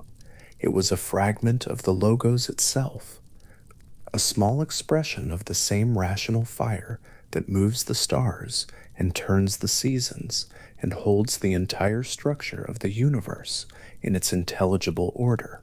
The mind that looks up at the sky on a dark night is not something separate from what it sees. It is the universe looking at itself through a temporary aperture, the logos regarding its own enormity through one of its briefest and most localized forms. Marcus returned to this understanding throughout the meditations with the repeated attention of someone who has found a lamp and keeps lighting it, not because it ceases to be true between readings, but because the mind that does not regularly hold this truth up against its anxieties will slowly allow those anxieties to restore themselves to a scale they do not deserve. The correction is available. The correction must simply be made again, with patience, against the current of habits that have been running the other direction for years. He had a particular technique for this, one he had developed somewhere along the long road of the meditations, and returned to often enough that it left visible marks in the text. He called it, in various formulations, the view from above. The practice was an act of deliberate imagination, to stand in the middle of a difficulty, an unresolved petition, a military decision, an interpersonal friction that had been running for months, and to rise in the mind's eye until the specific site of the difficulty was no longer distinguishable from any other point on the surface of the ancient earth, to rise until the Danube frontier became a thin gray line, and then a shadow, and then simply part of the texture of a continent, seen from so high that the idea of a frontier begins to seem like what it always was, a line someone decided to insist on, held for a while, and then let go. From that height, Marcus looked at courts and armies and the movements of nations that had seemed at ground level to be pressing towards something new. From that height, they looked the way all such movements had always looked to anyone willing to see them at their actual scale. Temporary agitations on the surface of a world that had been receiving such agitations without significant alteration for as long as there had been people to make them.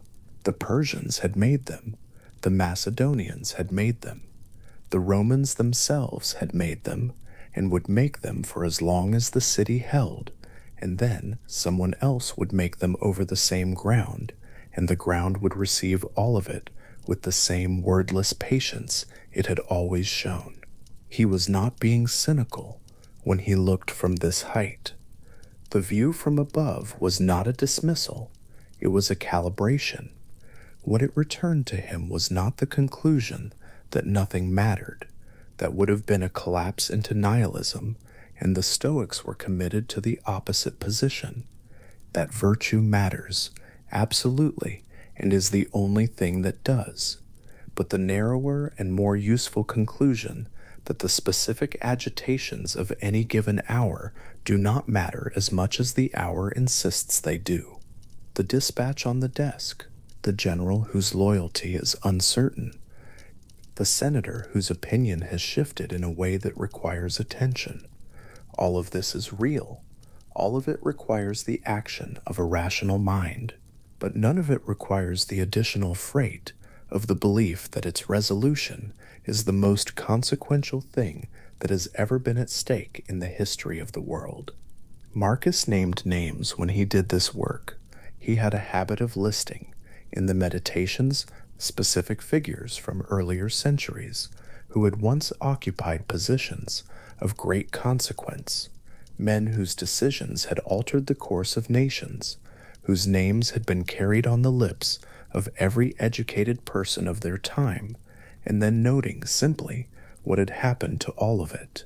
Croesus, the king of Lydia, fabulously wealthy, certain of his permanence, consulted the oracle and marched into an empire and lost everything in a single battle, whose site is now a name in a book few read. Cambyses, king of Persia, who conquered Egypt and believed himself to have extended his power to the edges of the world, and who is now primarily a footnote in the history of a civilization that no longer exists. Alexander, who wept because there were no more worlds to conquer and was dead before 40. Augustus, who had made himself the first emperor of a civilization that believed it would be the last civilization there would ever need to be. Marcus wrote these names the way a person might write them in a private memorandum to themselves, not to display historical erudition, but to perform a specific philosophical operation. Each name was a measurement. Each name said, here was someone who carried what you are carrying, who believed what the present moment always believes about its own urgency, and whose specific urgencies are now entirely dissolved into the same vast stillness that was waiting for them from the beginning. This is not a threat. It is not a warning about the vanity of ambition in the moralistic sense. It is a simple and honest measurement, the kind that a mind committed to seeing things as they are cannot indefinitely avoid making. The Stoics had a doctrine about this, one of the oldest and strangest in their tradition, held from Zeno through Chrysippus, and into Marcus's own thinking, ekpyrosis. The idea that the universe proceeds in vast cycles, each ending in a cosmic conflagration, the entire structure of matter, of stars and stones and human civilizations, and the very concept of time as it had been running, returning in a single enormous event of dissolution back into the primordial logos, the rational fire from which everything had originally coalesced. And then, from that fire, the whole thing beginning again, the same stars reforming in the same positions, the same civilizations rising and falling in the same sequence, the same questions being asked by the same kinds of minds. This doctrine, held literally, is not something every philosopher in the Stoic tradition committed to with equal conviction. Marcus does not develop it at length in the Meditations, and there are passages that suggest his relationship to it was philosophical rather than dogmatic, a tool for thinking about scale rather than a literal cosmological claim he would have been prepared to defend in every detail. What he uses it for, in the places where its shadow falls across the text, is the same thing he uses the view from above for perspective. If the entire structure of the universe is itself engaged in a practice of periodic release, a vast and patient letting go of everything that is accumulated, then the human reluctance to set down a single day's concerns is not a deep metaphysical stubbornness, but something closer to a small comedy, the refusal of the part to do what the whole has been doing for longer than any mind can hold. The image, when it is not terrifying, is calming in a way that is hard to find anywhere else.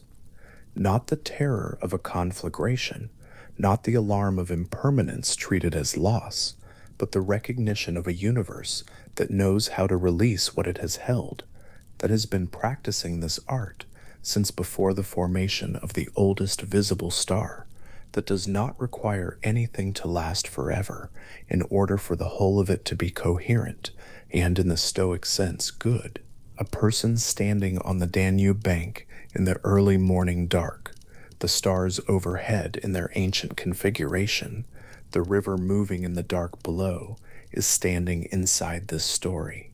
Not a small character in a large narrative, but a localized expression of the logos itself, temporary and specific and fully real, the universe's own rational principle, looking at the sky through the eyes of one brief aperture, attending to what is present, doing what reason calls for, and then, in time, returning.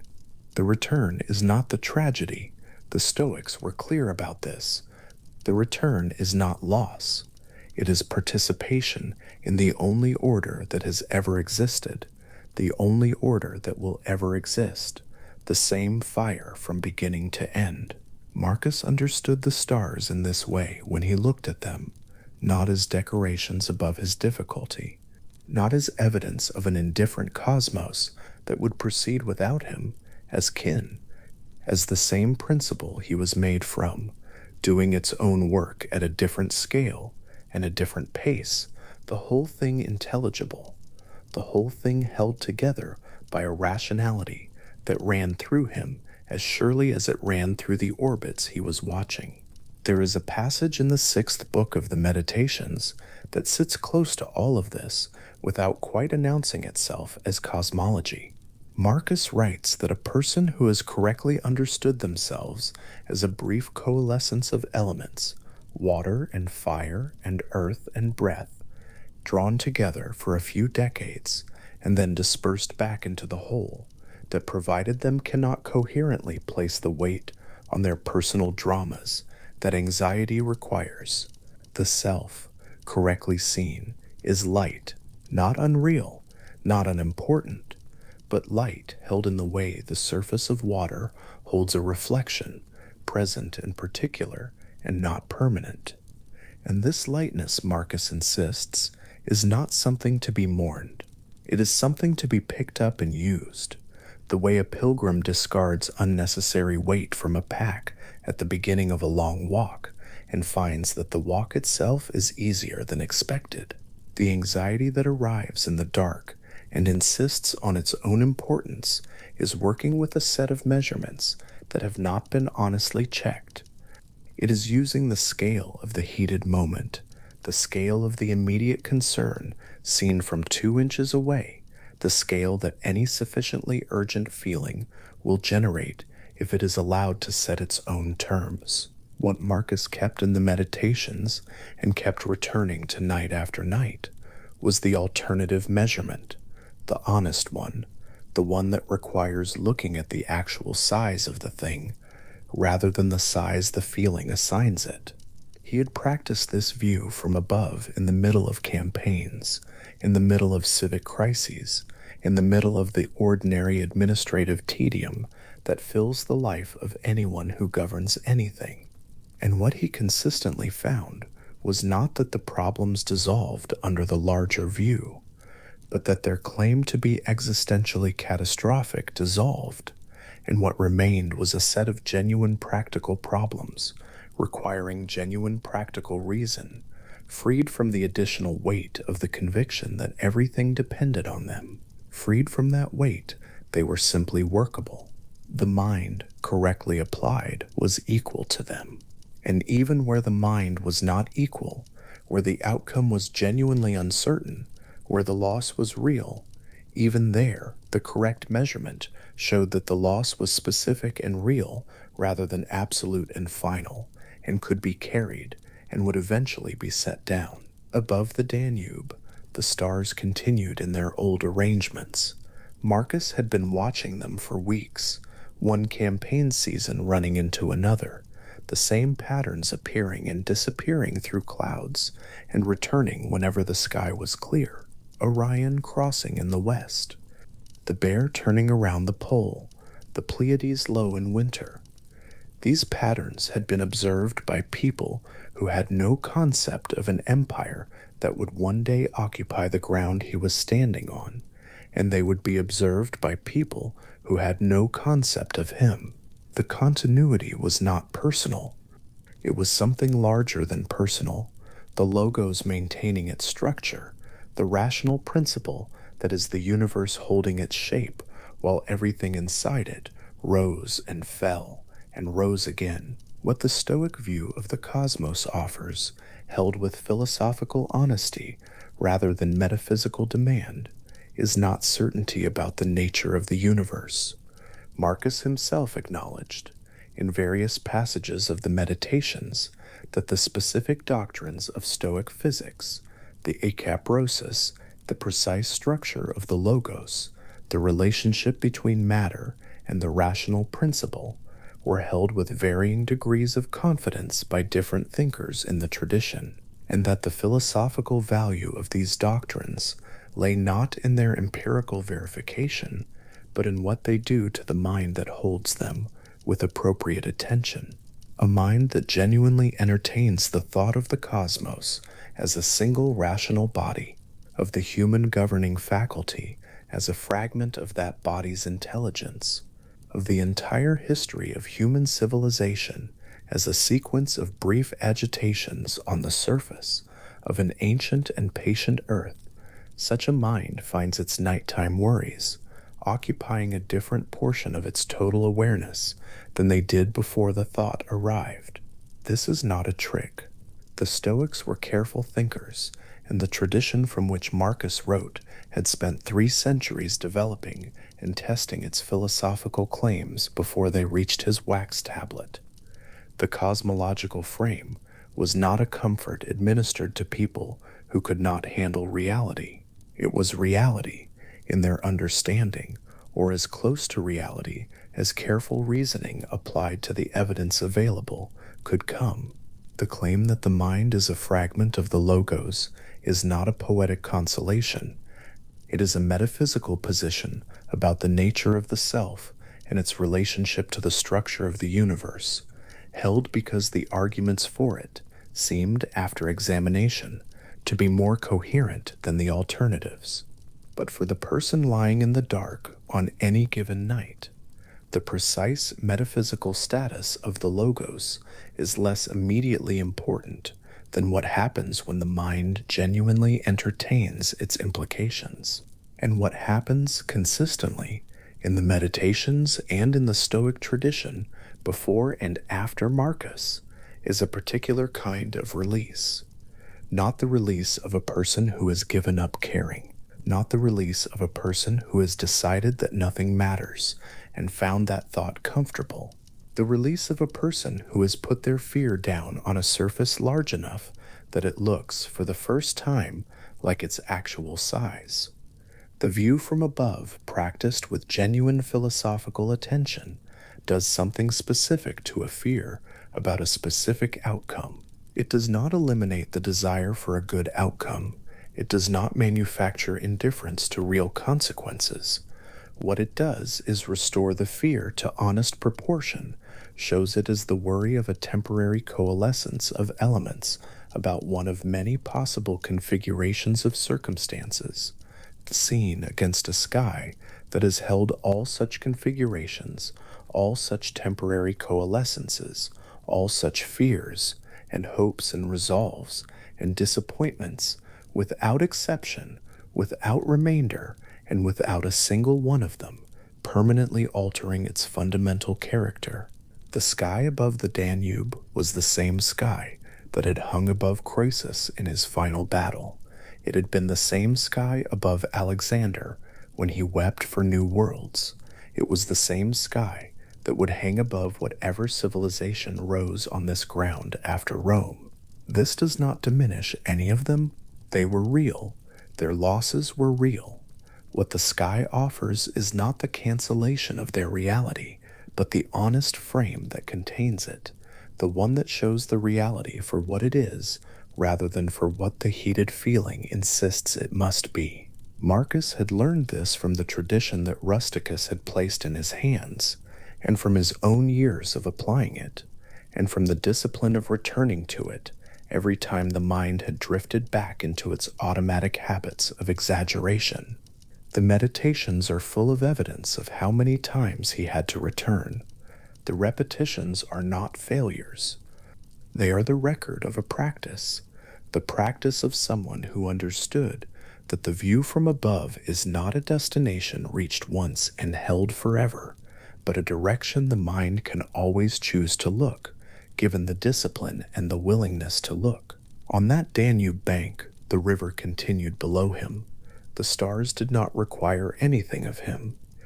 The logos that moved through the orbits above and the dark water below, and the rational faculty behind his eyes, was doing what it had always done, at every scale, in every direction, without interruption and without urgency. There was nothing wrong with the night. The night was simply the night, old and large, and full of the same rational order that had been present before the first emperor, and would be present after the last one, holding the whole thing in its patient, uninstructed structure.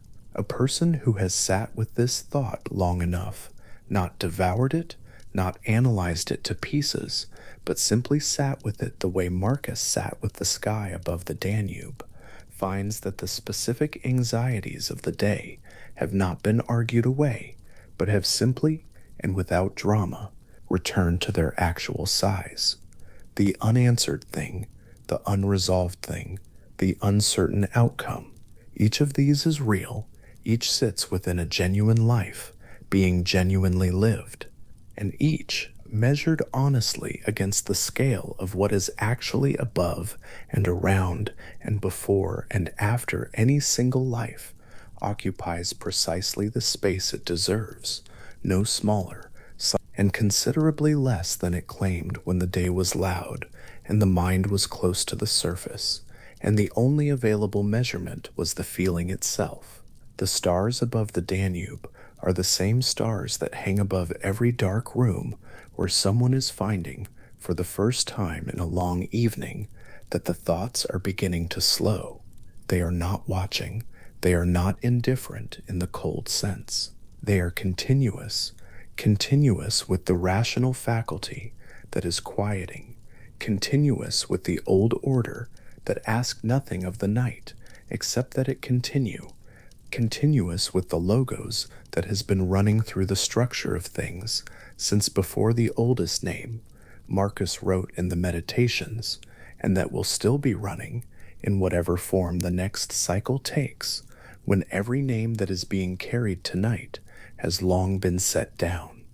The view from above shows all of this, not as a diminishment, not as a doctrine requiring acceptance, as a simple and available truth about scale, that the mind is part of something much older and much larger than the hour it is in, and that this belonging, held quietly and without drama, is one of the oldest forms of rest available to a rational creature. Marcus stood a little longer on that bank. The dispatch on his desk had not changed. The river continued. Above him the stars held their ancient positions in the dark, patient and enormous, the logos working in its own unhurried way through every corner of the structure. It has always been, and was and would be, the same fire in different arrangements, the same rational order doing what it has always done without needing any particular night to be other than it is. Rusticus held the book out without ceremony. There was no occasion to it, no presentation. He simply placed the worn copy of Epictetus's lectures into Marcus's hands the way a person passes a tool to someone who has asked a difficult question and for whom tools are more useful than answers. The book was not new. Its edges were handled to softness, and Marcus, who had been educated by the finest tutors that empire could arrange, took it and understood from Rusticus's silence that the instruction was to read it without performance, not to carry it visibly, not to quote it at dinner, but to absorb it the way water absorbs into ground, slowly, completely, and without announcement.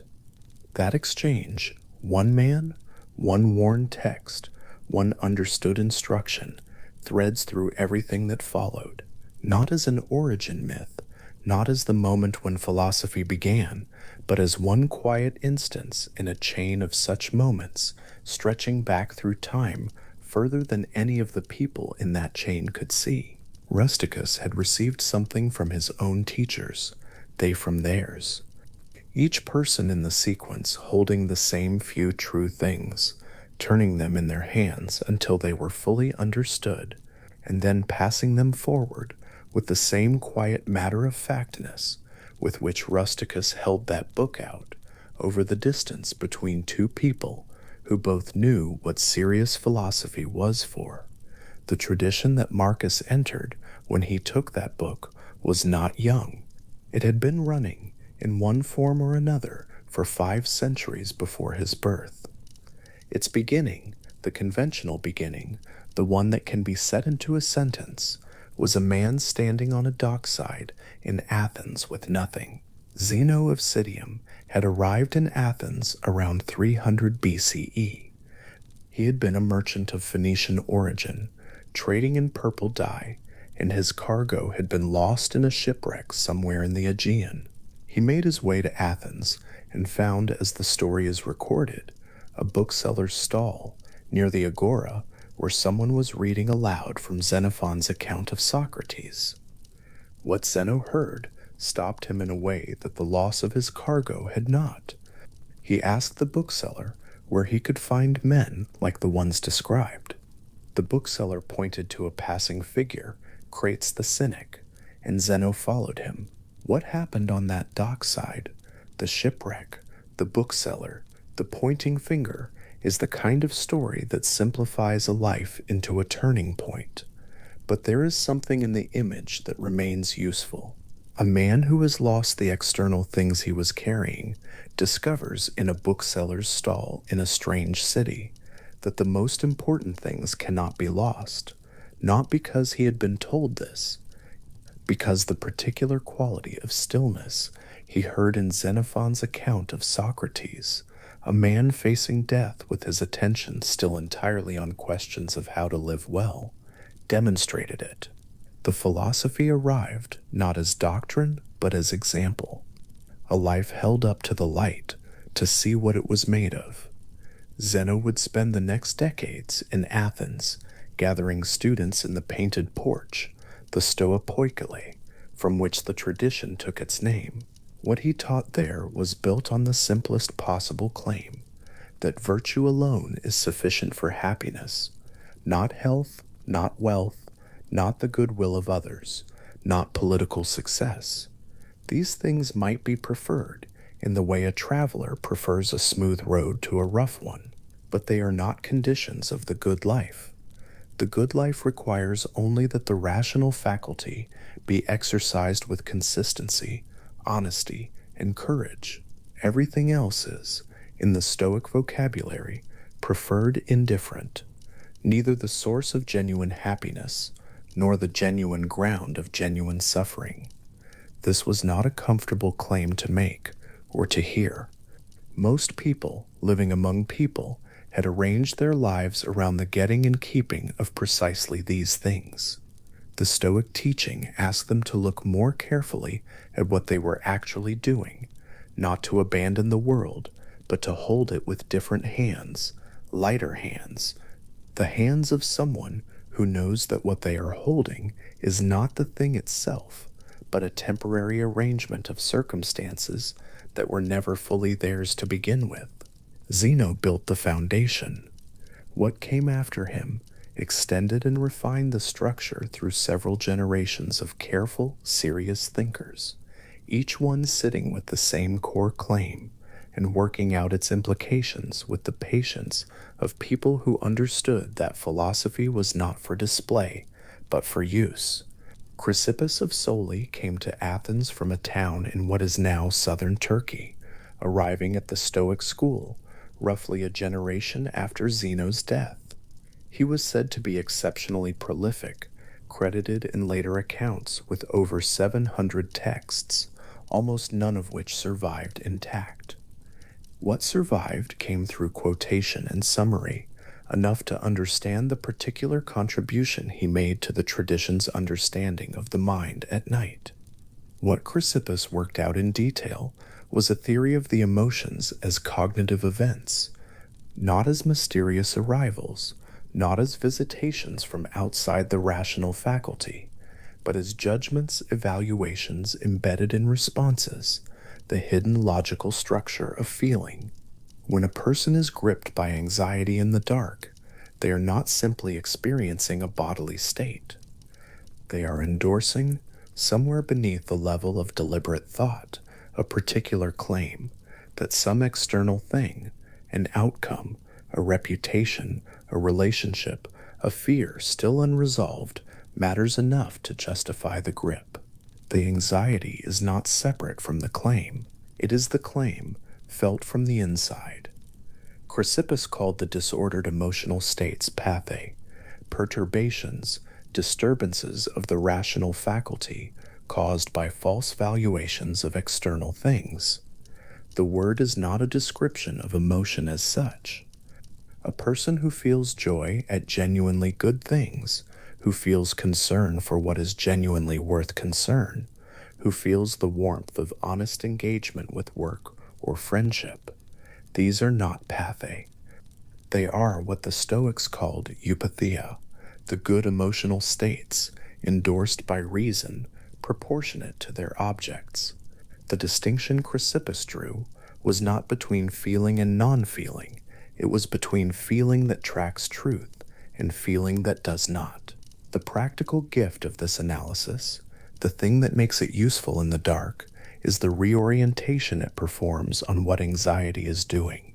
Anxiety is not visiting from outside.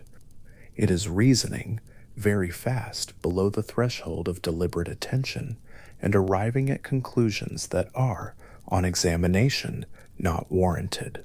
The fear of a particular outcome, the dread of a particular judgment, the grip of a concern that refuses to loosen, these have a logical structure.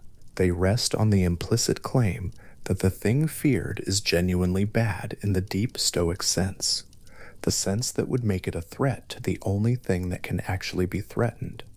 the quality of one's own rational engagement with the world.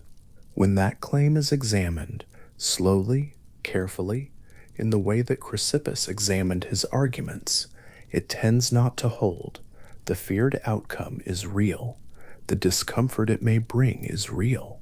But the thing the fear is actually claiming, that its arrival would constitute a genuine harm to the capacity for virtue, for honest judgment, for the continued practice of living well, that claim is almost never true.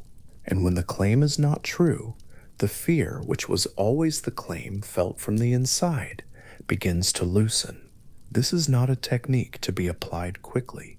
It is a practice. It requires the kind of patient, returning attention that the best Stoic thinkers understood as the center of the philosophical life. They had a word for it. The Greek term is prosoche, and the scholar Pierre Hadot, who spent decades living closely with the ancient texts, described it as the central practical exercise of the entire Stoic tradition, an active, careful monitoring of one's own judgments and responses as they arise, not to punish them, but to understand them, to see what they are claiming and whether the claim holds.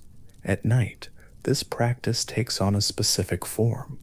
The day has produced its accumulation of moments, a conversation that left something unresolved, a decision made too quickly, a concern that attached itself to the mind and did not let go. Proso, in the evening, is not the rehearsal of these moments in search of guilt. It is the calm philosophical accounting of them. What judgment was operating here? Was it accurate? What did it assume was genuinely good or genuinely bad? And does that assumption survive examination? The exercise is less like a trial and more like the work of someone tidying a room at the end of the day, not in judgment of the disorder, but simply in the interest of knowing where everything is. Heraclitus had left something for this practice before Zeno was born. He left it in fragments, in sentences sharp enough that their edges have not dulled in 25 centuries. Marcus quoted him and paraphrased him throughout the Meditations, returning to him the way a person returns to a river, not for the same water, but for the particular quality of the place. The image of the river is the central Heraclitean gift to the Stoic tradition.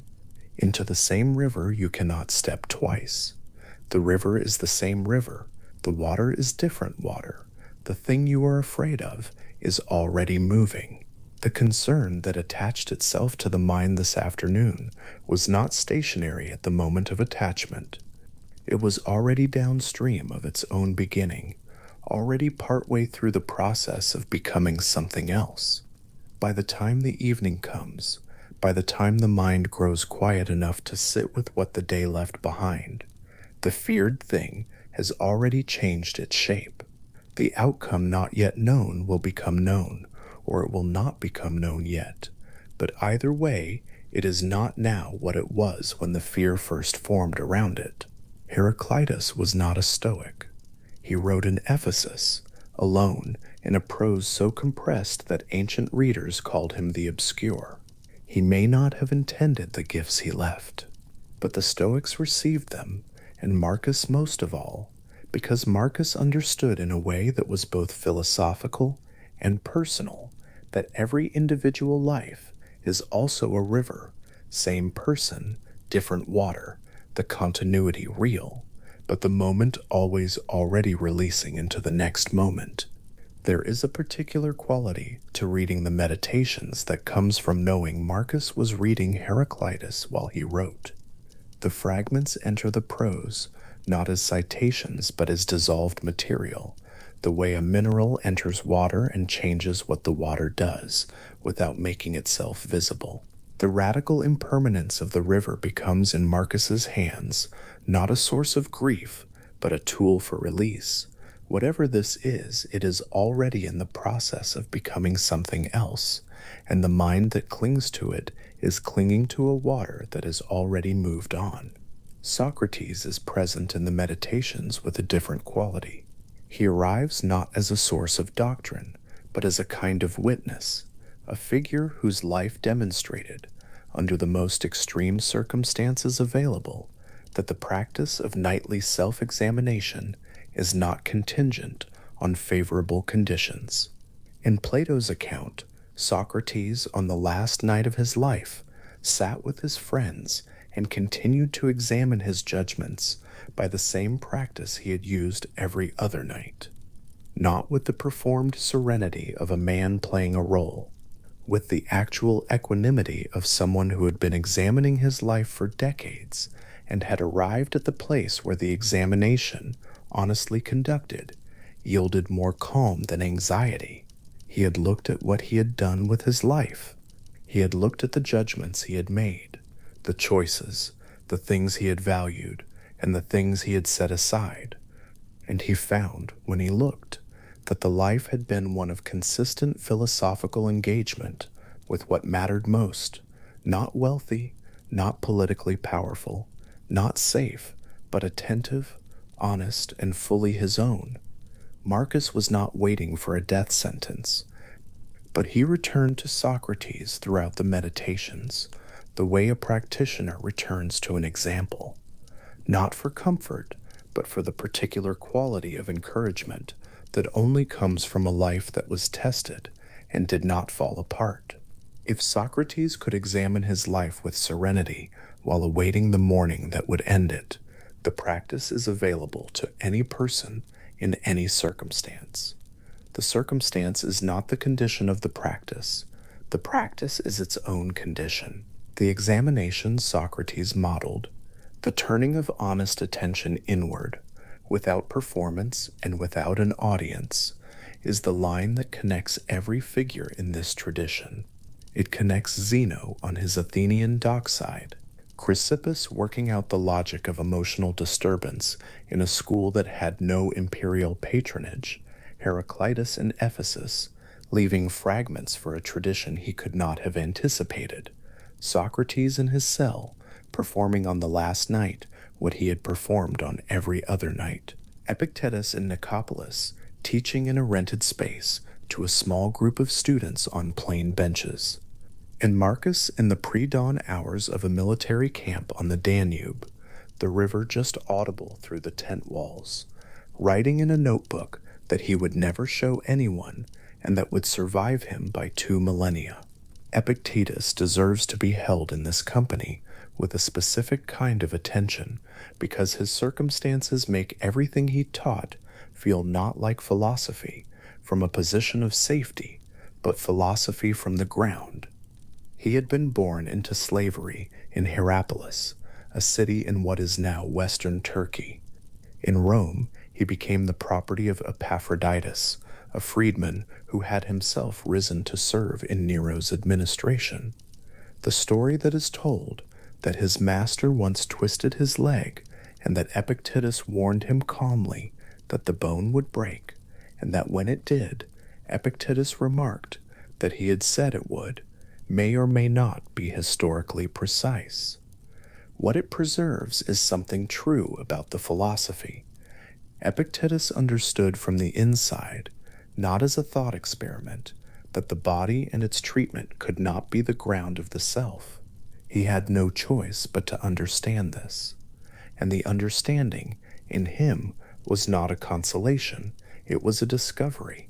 When he was freed, the historical record is not entirely clear on when or how he went to Nicopolis on the northwestern coast of Greece and opened a school. The school had no institutional backing. He was a freed slave in a rented space, teaching a small group of students in the late 1st century CE. His student Arian took notes on what he said and preserved them, first in longer discourses, and then in the compressed summary called the Enchiridion, the handbook. The first sentence of the Enchiridion is perhaps the most important sentence in the entire Stoic tradition for the purpose of lying down in the dark and setting things down. Some things are up to us, everything else is not. The precision of that sentence, its surgical economy, is not accidental. Epictetus had not arrived at it by theoretical means. He had arrived at it by living in a set of circumstances that made the question unavoidable.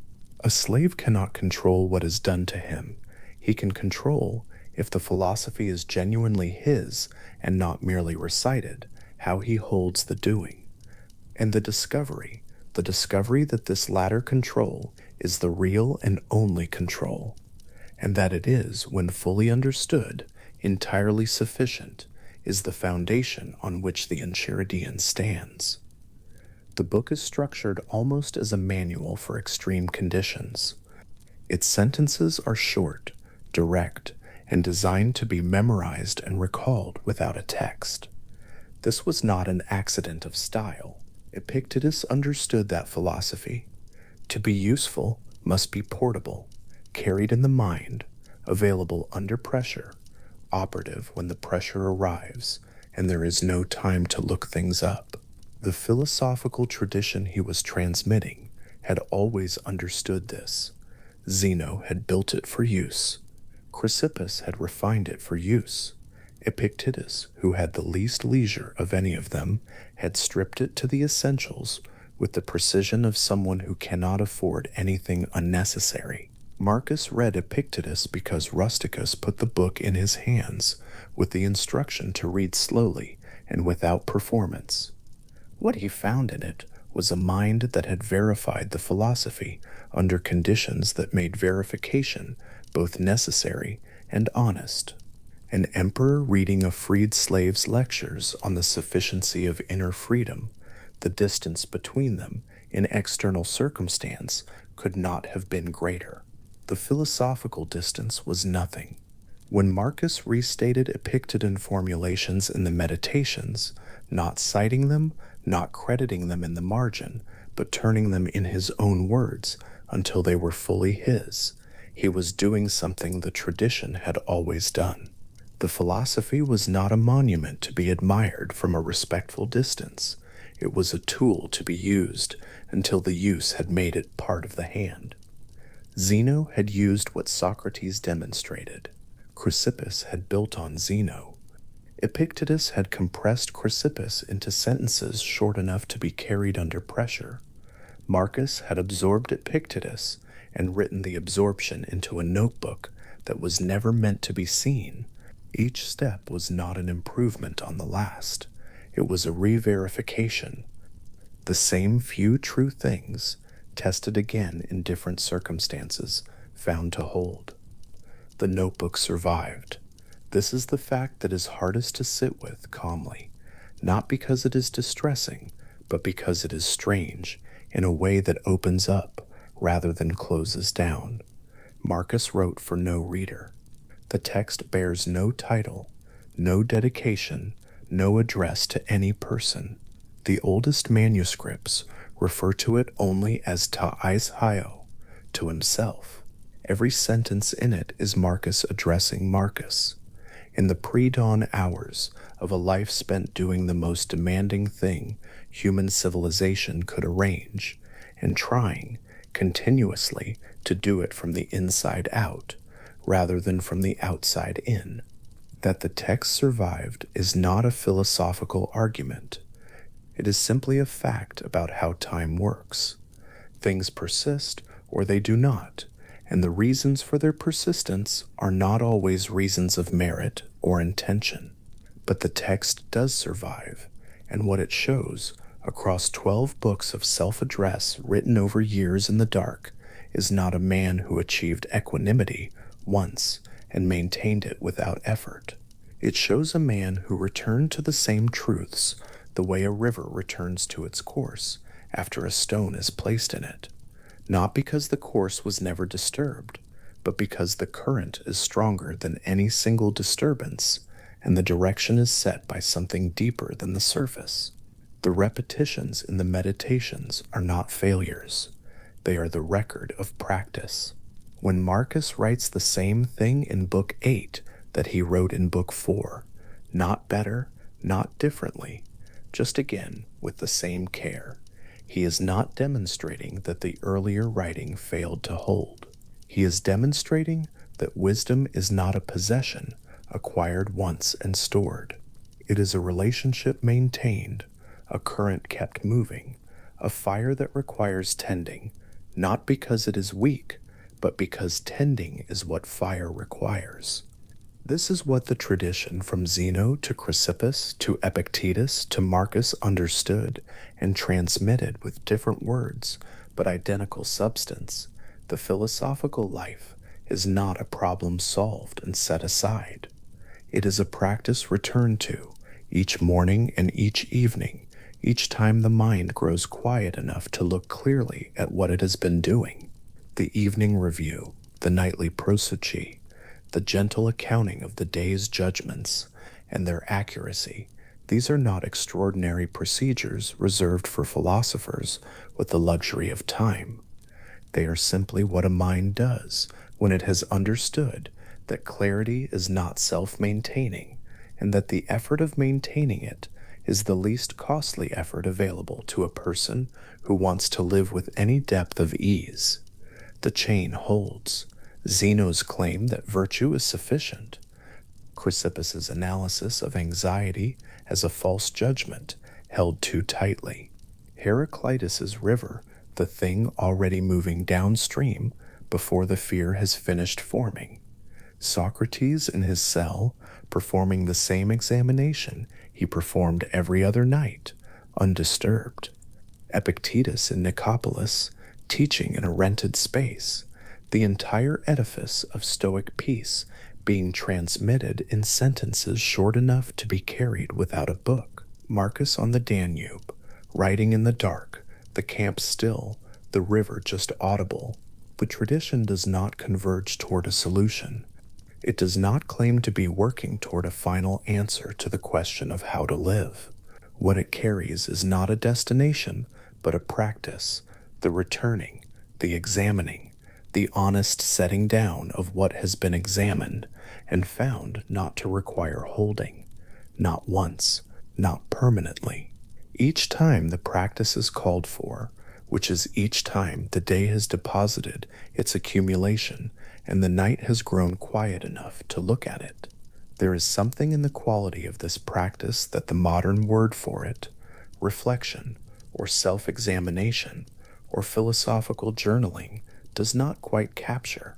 The ancient understanding was more physical, somehow. Prosody was not merely looking at the day. It was a kind of attending in the way a skilled craftsperson attends to the material in their hands, not analyzing it from a distance, but feeling its weight and grain, learning what it is made of by the quality of the contact. The day's disturbances, held in this way, yield their structure. The judgment inside the anxiety becomes visible. The valuation embedded in the irritation becomes clear.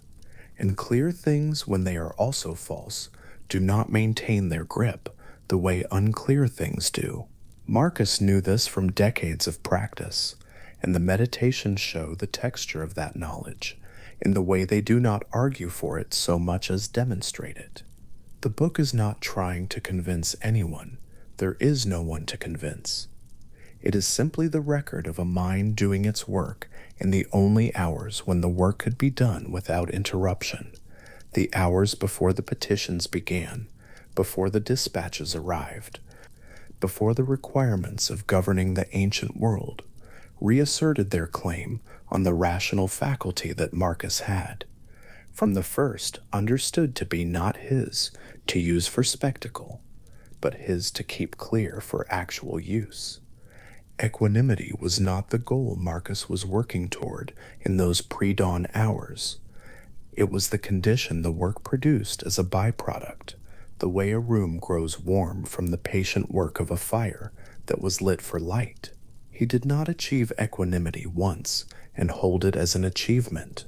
He returned to the conditions that produce it again and again, the way Zeno returned to Socrates' example, the way Chrysippus returned to Zeno's claim, the way Epictetus returned to the core distinction between what is and what is not within our power, the way the river returns to its course. The notebook is open somewhere in the long tradition of what it means to spend the night hours with honest attention turned inward, not because it is the finest example, though it may be, because it is the most human one, the record not of a philosophy successfully completed, but of a philosophy continuously, patiently, quietly practiced by someone who needed it as much as anyone who has ever lain in the dark and found the day's residue still moving in the mind. What the tradition offers is not the promise of a night without disturbance. The Stoics were too careful for that kind of promise.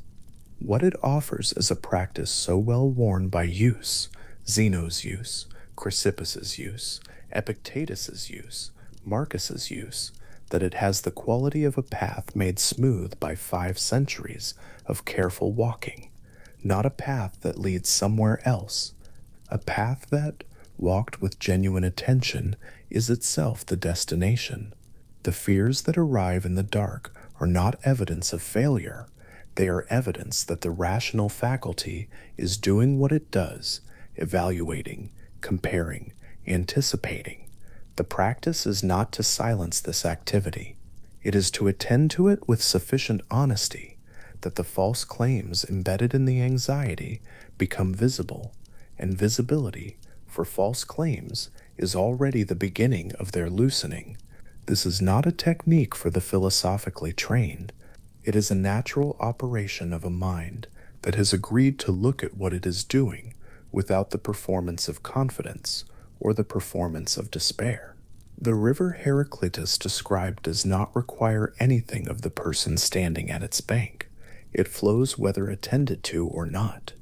But the person who attends to it, who sits at the bank in the evening and watches the specific waters of this specific day, moving past and downstream, each concern already in the process of becoming its own resolution or its own irrelevance, that person finds, after a while, that the watching itself is a form of release, the fear moving past, the unresolved concern moving past, the judgment made too quickly moving past, the thing that felt urgent at midday moving past in the evening light, already partway to wherever the river goes. Marcus wrote in the small hours because that was when the philosophical work was available to him. The military camp asleep around him, the Danube audible through canvas walls, the same principles written out again that had been written out before, not because they had stopped being true, but because the self that needs to remember them is not a fixed object, but a continuous practice, requiring the same true things to be made available again at each new moment of need.